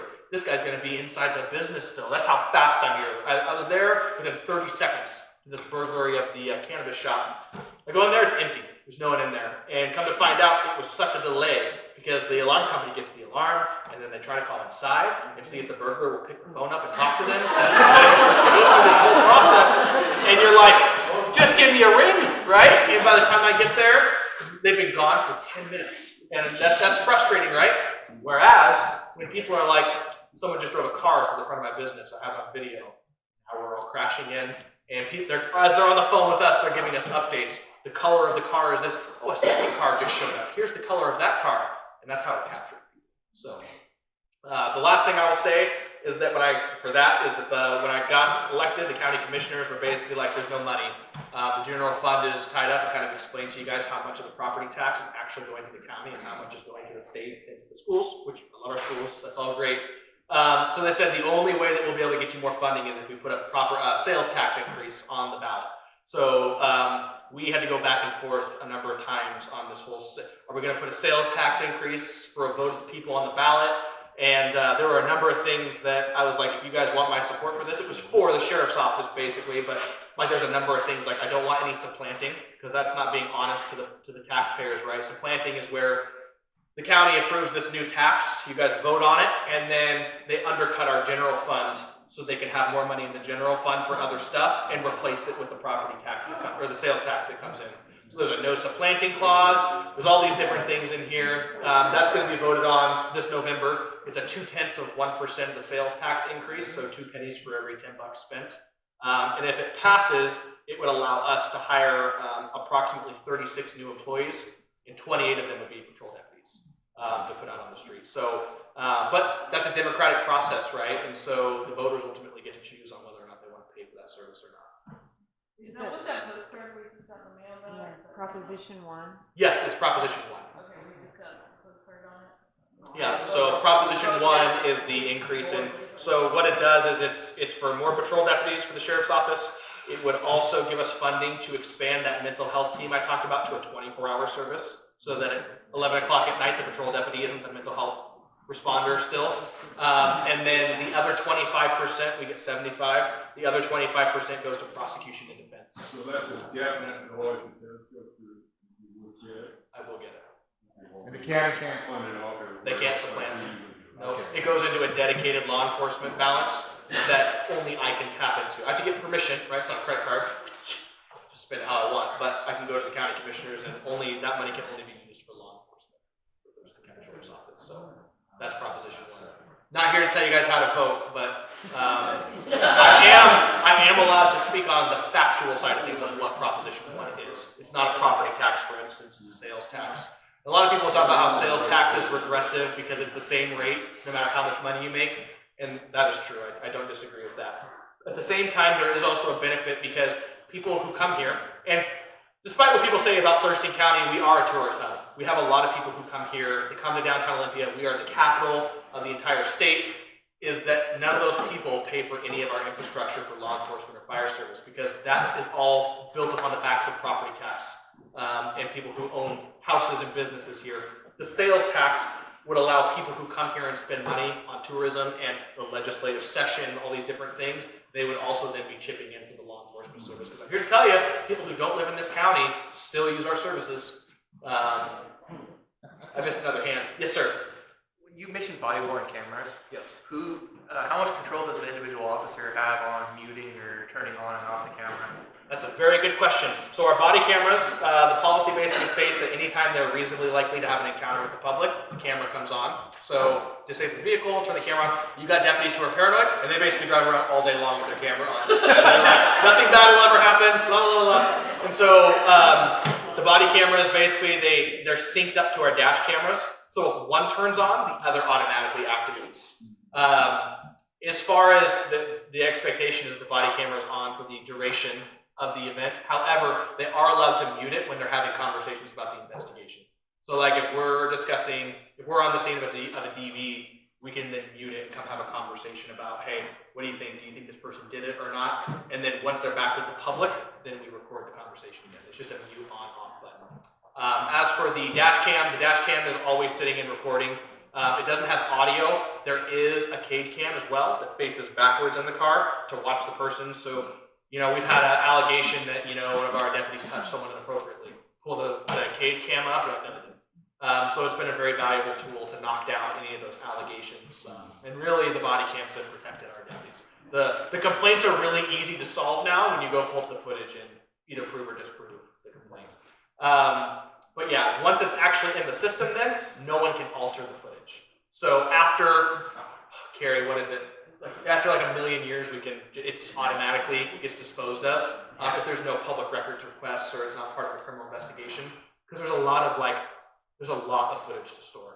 Every time I wear one as the sheriff when I'm out doing patrol stuff. And it's like, traffic stop, nothing happened, I gave him a warning. 1 gig of data, you know, and it's constantly stacking up. And then the deputies can go back and look at their footage while they're typing reports to catch anything that they may have missed. Because that's super important, right? We want to make sure, like if a critical incident happened right now, and they did this to us at the academy, it's one of the coolest things we did. They had 2 of our recruits who were in on it, and they got into a fight in the middle of class. Like a fake fist fight, rolling around on the ground. And we're like, what is going on? Like, you guys are getting fired? Oh my gosh. And then it was all fake. But they said, document what happened. Everyone had a different version of the story. Oh, wow. Everyone did like, oh, that guy punching so hard. They're like, no punches were even thrown, dude. And so it's important to see how people perceive things when they're shocked. And we see this a lot of times with victims of crime too. They don't report things accurately. They'll report something that's totally off, but how they perceived it in their mind because they had a momentary lapse of shock is interesting. So we allow deputies to go back and look at that footage as well while they're crafting the reports and whatnot to make sure, like, oh, I said that. Here's verbatim what I said. So that's kind of the catch-22, because if you don't let them watch the footage, well, then defense just picks them apart because on video you said, show me your hands, and in your report you said, let me see your hands. Liar! And you're like, well, it's the same. It's basically the same thing. So you let them watch it. But anyone who goes in and looks at the footage, there's a log. So deputies can't see other deputies' body cam footage. And anytime I go in to look at someone's body cam footage, it keeps a log. That way you don't have anyone abusing, basically, sensitive footage. So, I missed one. Yes, sir. Yes, Neil Turner, Rochester School Board President. I just want to say thank you, and I appreciate the SRO we have in our district. Oh, yeah. Safety and security is my top priority. You know, we still have the bullying issues, but that's important. The sex offender house, you know, as soon as you get more information, we need that information to work with our attorney for the district, what we have to do to get back to the state. What else is there? What kind of MOU do you have with the tribe? Because I see a lot of Chehalis, tribal police in this area. I know you said you have one sheriff available for a 200-mile square area. How does that fit in? Or do they make road stops? Do they get ticket money? Or how does that work in this community? We have a mutual aid agreement with Chehalis Tribal. So I've commissioned them to do law enforcement in our county. I've commissioned every police agency. Evergreen States, Tenino, Nisqually Tribal, they all have commissions to do law enforcement in Thurston County because we're all mutual partners in all of this and we need each other's help. Chehalis Tribal is a very good partner. I'm not sure what all they pay for. I know that You know, at one point they were giving us funding for like overtime details and things like that. The tribes have always been really good about throwing money to help with public safety and stuff. So it's really interesting to see how things are growing up down here. Obviously, Grand Mound is turning into the business district. They're starting to expand that pretty significantly. The way the county commissioners, and I'm kind of speaking for them, but this is my understanding, we have a sales tax problem in this county. We are not a wealthy county. I know everyone pays a bunch of taxes, but we simply aren't. Property taxes are not, they're consistent. But if you, for instance, I don't know, needed 28 more patrol deputies, property taxes are going to get you there. It is sales tax because we don't have another type of income. We don't have income. Healthcare tax thing as an income tax. I digress. The funding mechanisms that we have are essentially sales tax. And so with the, where was I going with this? With the tribes, they do a good job of helping us with all that stuff. But down here in the Grand Mound area, the county commissioners, you know, if you want to go to a business in Thurston County and spend your money, I can almost guarantee you're in the city limits somewhere. Which means the county isn't the primary collection agency for those taxes that are coming in to help with the roads or deputies or the prosecutor or defense.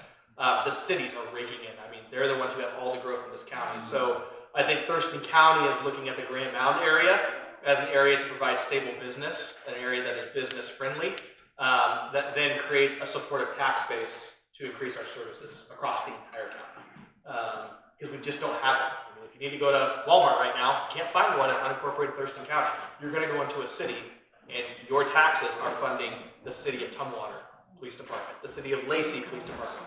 Meanwhile, Thurston County is sitting here with our small cut of the sales tax and the property tax, and those two things. I mean, the business is what drives that revenue and creates the higher paying wages. That's why Lacey is able to pay so much more money than all the businesses.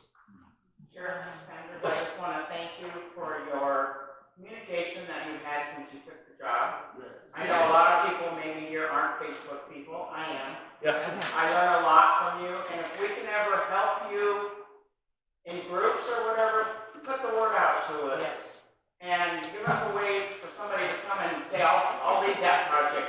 What do I do? Yeah. But I appreciate your communication.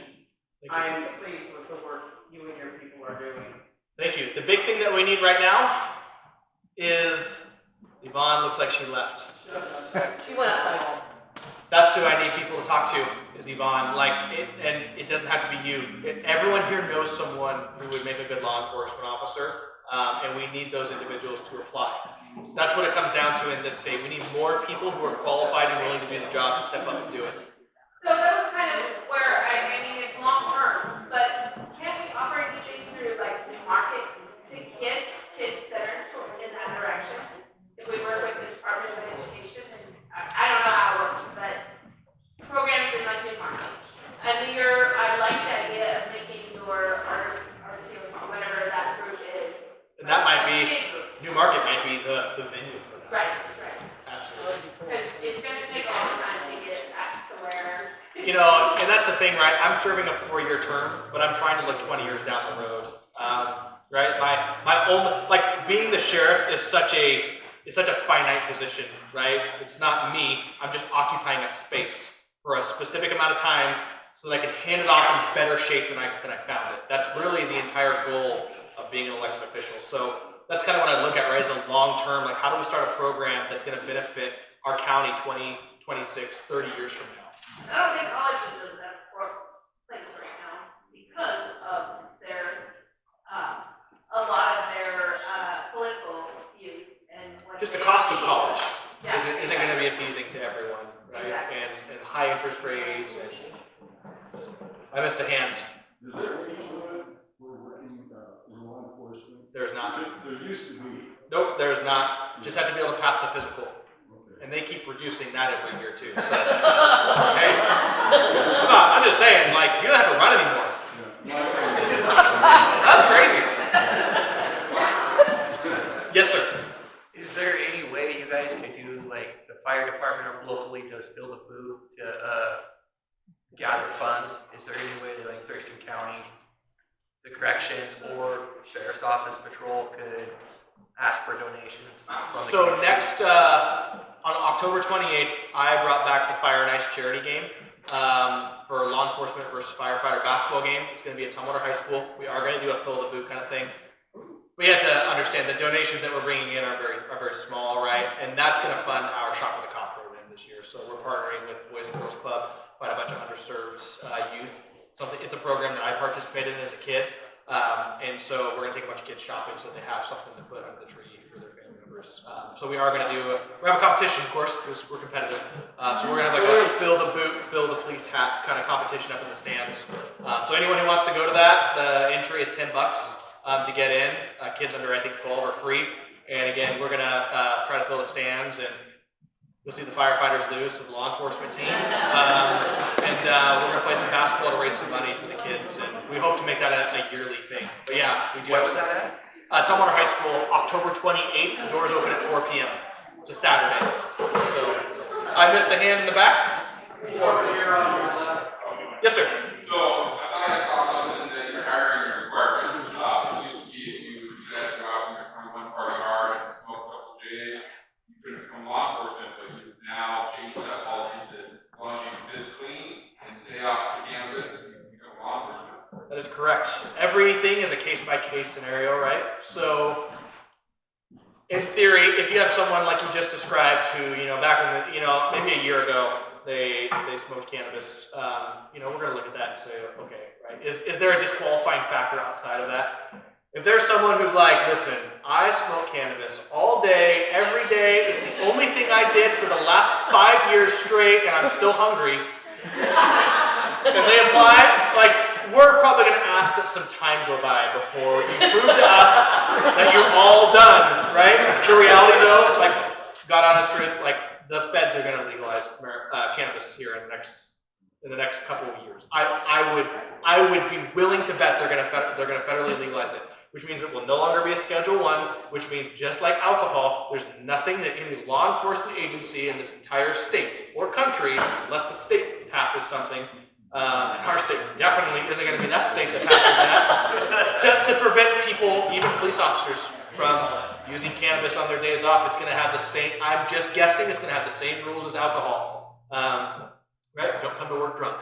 So, yeah, I did remove that stipulation. When I got elected, I think it was 2 years. You couldn't have smoked any cannabis in the last 2 years, and we were just DQing people left and right, who otherwise would have been fantastic candidates. So, we basically reduced that to time of hire, because my whole thing is I want to open up the candidate pool and actually take a real look at people. There's some things that we can't look past, right? Those are going to be your auto disqualifiers, but something like cannabis, I really want to look at the candidate and see kind of more about their person and what their values are and whatnot. And their use. It's important to evaluate people's use. Just like if you came to work for me and you're like, I drink a whole bottle of Jack every night, there's a good chance that I can't hire you because I can't figure out when you're going to be sober to work. So we have to take everything on a case-by-case basis. Yes, every applicant does for both corrections and patrol. Yes, sir. You had touched earlier on the ride-along program. Yes. My daughter's a senior. She met you at the day. That's what she wanted to come. How would that affect her? She wanted to possibly get involved in it. So she can stop by the courthouse and fill out. Is going to do an application, do a background check, and all that kind of stuff. The only thing is just to let her know that we have an extremely one of the things about making the sheriff's office an exciting place is that we have a ton of ride-along requests, and we prioritize applicants first. So if you're just interested in doing a ride-along, I think there's over 70 people in the queue. And if you're an applicant, you get bumped to the front so that we can give them an idea of what our workplace is like. But we're trying to move through that backlog of riders. And that was a conversation that one of my staff said, we should cancel this. It's getting to be too much. And I'm like, this is the duty of keeping people. If you want people to be involved in the sheriff's office and understand what's going on and be empathetic to the struggle, you have to show them. And so it's a trade-off there of well, we can't just shut the door because it's work. Yes. Yeah, did you have your hand up? So I am a retired police commissioner out of Arizona. I am a recent widow. I have a ton of time on my hands. Do you have volunteer positions? Yes. You said you were a retired dispatcher and also what? I am a recent widow. A recent widow. So we do have a front desk position, which is mostly, I mean, it's volunteer work. It's part-time volunteer work. What we do is, instead of hiring a full-time FTE to give breaks, we use a volunteer group for our front office, which is just meeting and greeting, telling people where they can get resources and whatnot. That is a volunteer group that we have. We also have the senior resource unit, which is a group of individuals. It's almost like police explorers for seniors. They go out and they do a bunch of our house checks. You probably saw them at Sweet Days. They block the roadways for traffic stuff and help us out with like parades and things like that. So we have those two volunteer groups that are both really good, I think, to get into.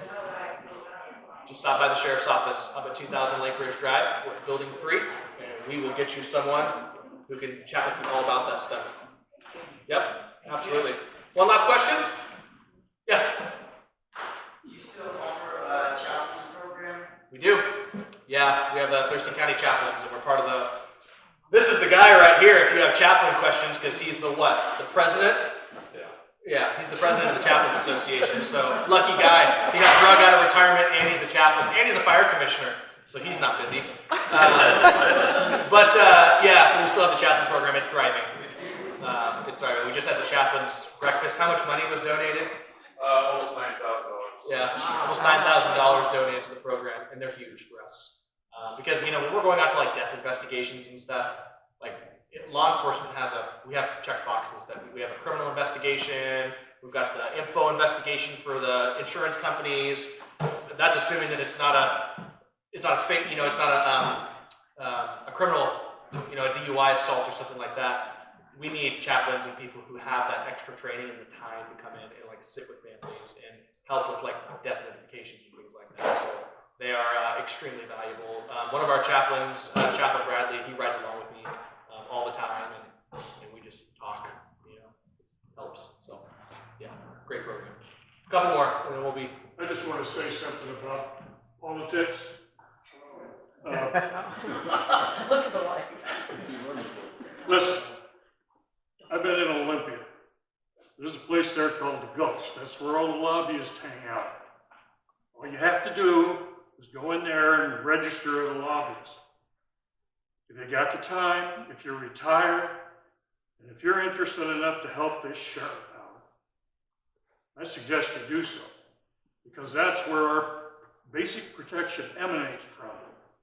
He has to deal with what they dish out, and they're not dishing out enough. So that's how you do it. You just walk in there because you own the place. You bought it with your tax money. So if you're really concerned, consider it. They got a bill room, and they have legislation. It's bicameral. It's not like Nebraska. But I'll tell you, it's an interesting experience. You're going to find out who you have elected, or who you voted for, or maybe didn't. And it gets personal. What you're going to find out is that the legislative process is venal. It's predicated on big money. Big money influences a lot. There are civilian, non-professional lobbyists that do go in there. Senior Citizen has, when I was involved back in the 80s, the Senior Citizens, they had a telephone tree and they wielded a lot of power. At that time, Norm Scott was the president of that outfit, and he ran a telephone tree. And it had political results. And that's what you're looking for, political results. It's all based on who does what, who scratches who, and all that kind of stuff. It's called politics. And you're in it up to your necks. And they're pushing, so it's time to push back. And just remember, Sheriff Sanders is small money. Sheriff Sanders needs our protection. Small money. So, thank you, sir. I appreciate you guys coming out. Again, the last thing I'll end with is, we have a very different mindset at the Sheriff's Office as far as criminal apprehension and all that stuff goes. Like I said, we engage in more vehicle pursuits than anyone else in this county. And it is a testament to, one, our employees making good decisions, so there have been 0 injuries as a result of our pursuits this year. We take people to jail. We also have the other side of things. We recognize that people are going through tough times, and we have our mental health response unit. I think we do a really good job of differentiating between those two things. Our Corrections Bureau is working hard to make sure that the inmates who are in there are safe, and that they are cared for, and that they're showing up for their court appearances and things like that. And again, this is an agency that is a work in progress. There have been some successes. There have been some significant failures. I mean, the staffing thing is still abysmal. There's no way to get around that, and that's still a huge priority of mine to fix. But the last thing I'll end on, because again, we had this pursuit that drove through here, and I was scrolling through social media because I do that from time to time, and I'm watching Florida State Patrol Chief. He's doing a podcast, and he says something that was pretty profound to me, and it's interesting to watch the state of Washington and what we're going through right now with our crime. Florida, it's like the opposite, right? Tons of support for their law enforcement, but they got like crocodiles who are robbing stores and stuff, alligators, whatever they are. They're just doing, it's got every crazy headline comes out of Florida. But Florida has a big issue with, even with everything going on there and different laws, they have huge issues with like intersection takeovers and motorcycles terrorizing citizens by like boxing them in, hundreds of motorcycles boxing people in, and all these different things. But their chief said something that was profound to me and it stuck with me, and he basically goes on this tirade about how they chase cars, they do police work, and that's how I feel about our sheriff's office here in Thurston County as well. But he said something at the end that was profound. He said, every time we get behind someone who's committed a criminal offense and they take off and the lights go off, we turn the lights off and terminate, the cancer grows. The mentality behind that behavior grows. It is incentivized. People continue to come back and do it again because it's a fleeting feeling to run from law enforcement, commit crimes, and get away with it. And so, as tough as things get, we have a public safety tax on the ballot, whether it passes or fails, whether or not the staffing improves or not. I know that the men and women at the sheriff's office are going to do their best to keep everyone safe. So I just want to make sure you guys all know that. We're going to continue to put our best foot forward, and we appreciate all the support.